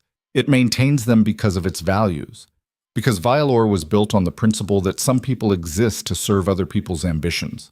That individual suffering is acceptable when it advantages the collective. That power justifies whatever methods maintain it. His voice hardened. And I tried to dismantle that system using their rules. Tried to reform slavery through legal channels created by slaveholders. So they destroyed me because the system was working exactly as designed. It was supposed to devour people and call it progress. The chamber had gone silent. Even the guards had stopped advancing. Everyone was watching the fallen king describe his own failure in front of the empire that had exiled him. But Seraphine Vael didn't accept that failure. She walked through a blizzard to find me because she'd heard stories about a king who lost everything rather than compromise on principle. And when I tried to refuse her, when I said that fighting the empire was suicide, she said something I've been thinking about for weeks. Kaelor looked directly at the council section where Malrek sat watching with calculated calm. She said that breaking is a choice, that people survive cages by making themselves smaller, quieter, more compliant, and that the hardest thing after escaping captivity is remembering you were never supposed to shrink. That's what the Dominion does. It makes people shrink, makes them accept that their value gets determined by someone else's utility calculations, makes them believe that systematic cruelty is just the price of order. He opened the first document case. But we stopped shrinking. We infiltrated Black Hollow. We took these records. And now we're going to read every name in these files, every stolen child, every forced pairing, every house that profited from trafficking people and called it tradition. The chamber erupted. Nobles shouting denial. Military commanders demanding order. Foreign envoys recording everything with diplomatic precision. The guards finally moved to drag Kaelor from the platform, but Seraphine stepped forward and the sheer force of her presence made them hesitate. She looked like death walking. Gray skin, labored breathing, hands shaking as she pulled files from the case, but her voice when she spoke carried the weight of 9 years spent in captivity, learning exactly how the machinery worked. My name is Seraphine Vael, Grade 4 Restorative Healer. I was 16 when they took me, classified me, told me I existed to serve the Empire's genetic optimization program. She held up the first file. This is Lyessa Thorne, age 13. Taken from her family 8 months ago. Classified for elite pairing because her healing abilities could rebuild damaged organs. She's currently held in Black Hollow's secure wing, waiting to be traded to whichever house offers the best strategic advantage. Seraphine dropped that file and picked up another. Marcus Kieran, age 9. Empathic abilities. Cataloged before he finished childhood. Designated for intelligence applications because his gift lets him read emotional states. Another file. Natasha Vren, age 22. Died during forced pairing when her physiology rejected the alchemical compounds they used to suppress resistance. Her death is recorded as medical complication. Natural causes. The kind of language that makes murder sound like unfortunate necessity. She kept reading, name after name, age after age, classification after classification. The tribunal chamber listened in horrified silence as Seraphine documented decades of systematic abuse. Every file revealed another layer of the machinery. Another house profiting from trafficking. Another noble family that had built its power on broken people. When she finally stopped, 3 hours had passed. The document case was empty. And the Empire had just been forced to witness exactly what its traditions actually protected. Malrek stood slowly from the council section. His expression was carefully controlled, but Kaelor could see the calculation happening behind his eyes. The Chancellor was doing damage assessment, trying to determine whether this exposure was containable or catastrophic. He chose catastrophic mitigation. These accusations are serious. If substantiated, they would require immediate investigation and potential sanctions. His voice carried the careful tone of institutional authority, acknowledging problems while maintaining control. However, we must consider the source. Kaelor Vane was exiled for destabilizing the Empire. Seraphine Vael is a fugitive who escaped legal custody and murdered facility personnel. Their testimony is compromised by bias and desperation. The evidence speaks for itself. Kaelor's voice cut through the chamber. Every file we presented came from Black Hollow's archive. Official documentation, your documentation, records your system created and preserved because you needed proof of transactions for trade agreements between houses. You can claim we're biased. You can say we're desperate.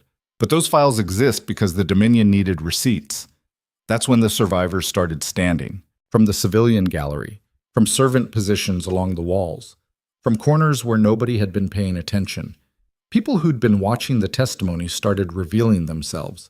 Men and women who carried the same scars Seraphine wore, the marks of restraints, the institutional uniformity that came from being processed. They'd been hiding in plain sight, waiting for someone to finally name what the Empire had done to them. One by one they spoke. Brief testimonies that corroborated everything Seraphine had documented. Stories of children taken, families separated, years spent in compounds where you stopped being human and became asset.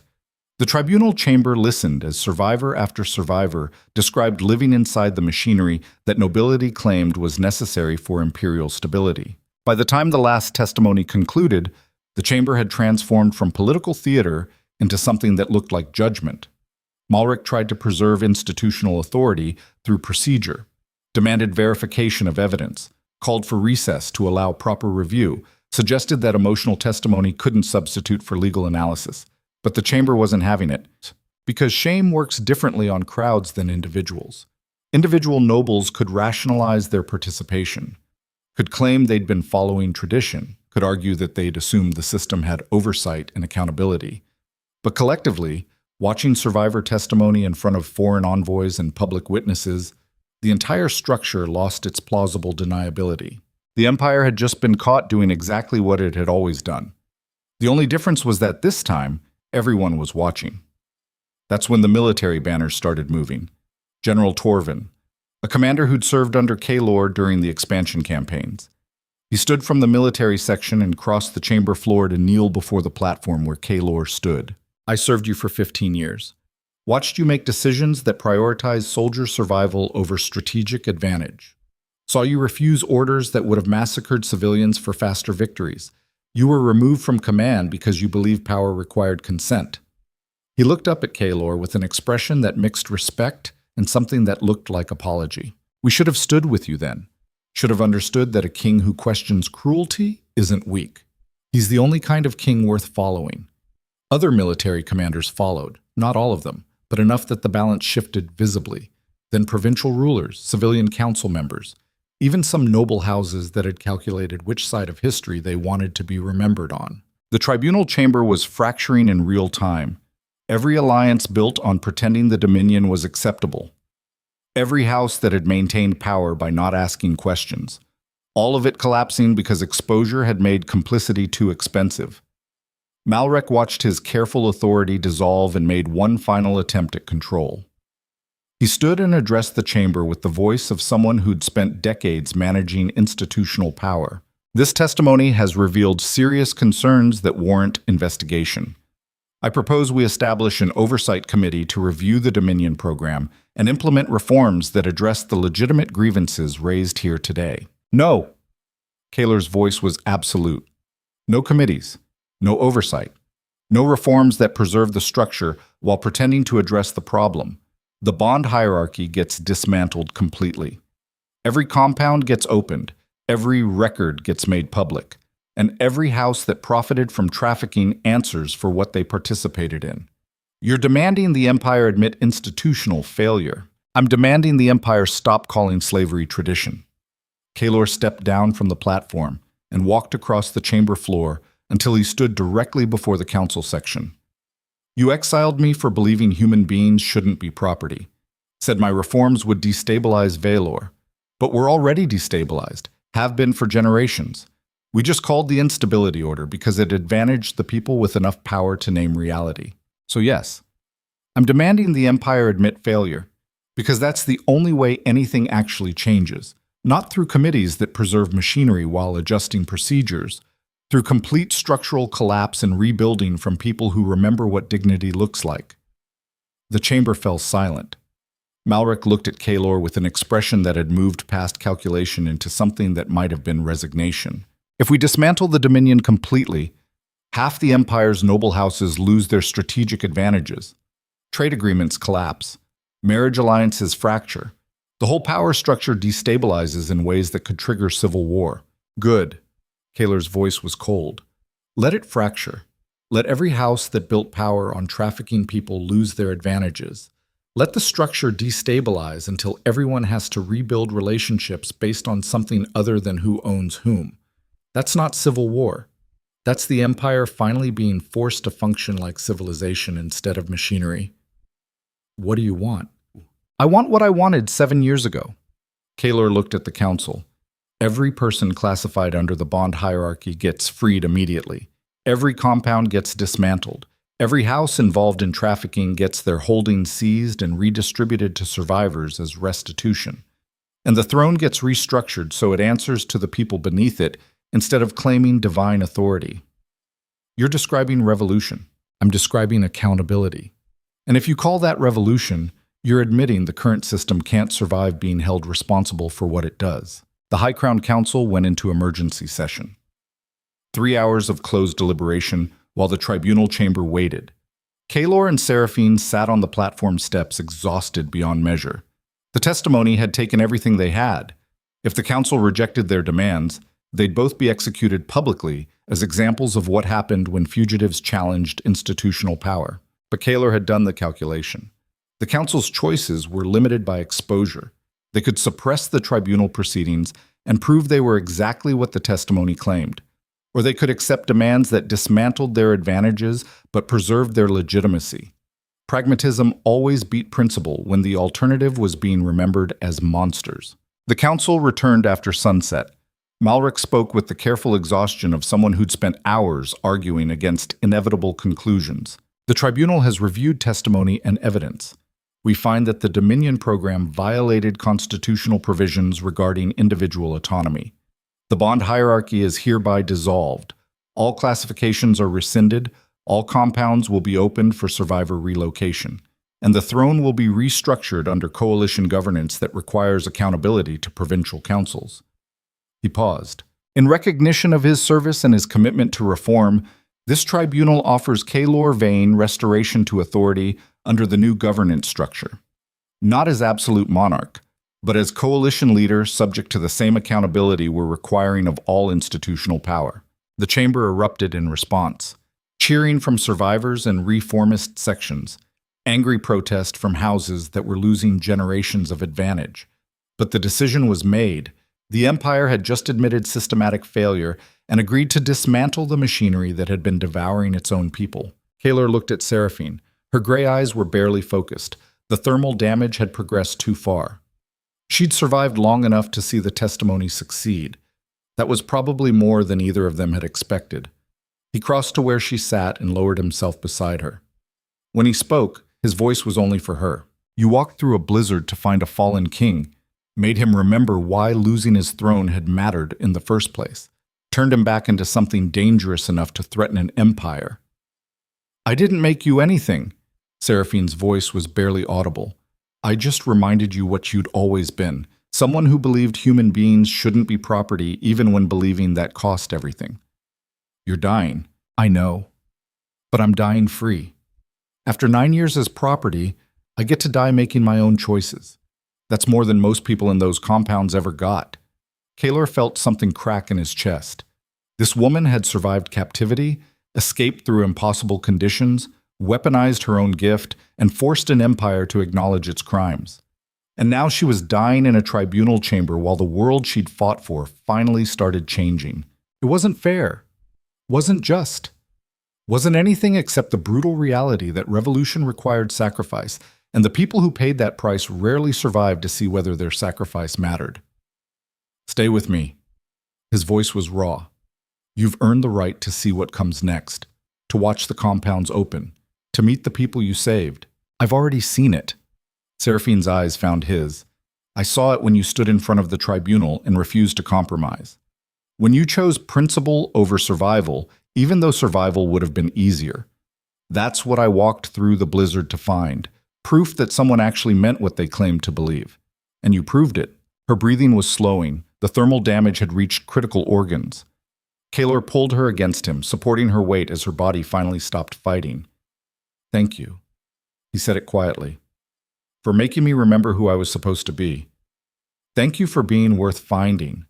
Seraphine's voice faded to almost nothing. Tell Laessa that someone remembered her. Tell all of them that they mattered enough that someone was willing to burn the world down rather than let them stay forgotten. I will. Her breathing stopped.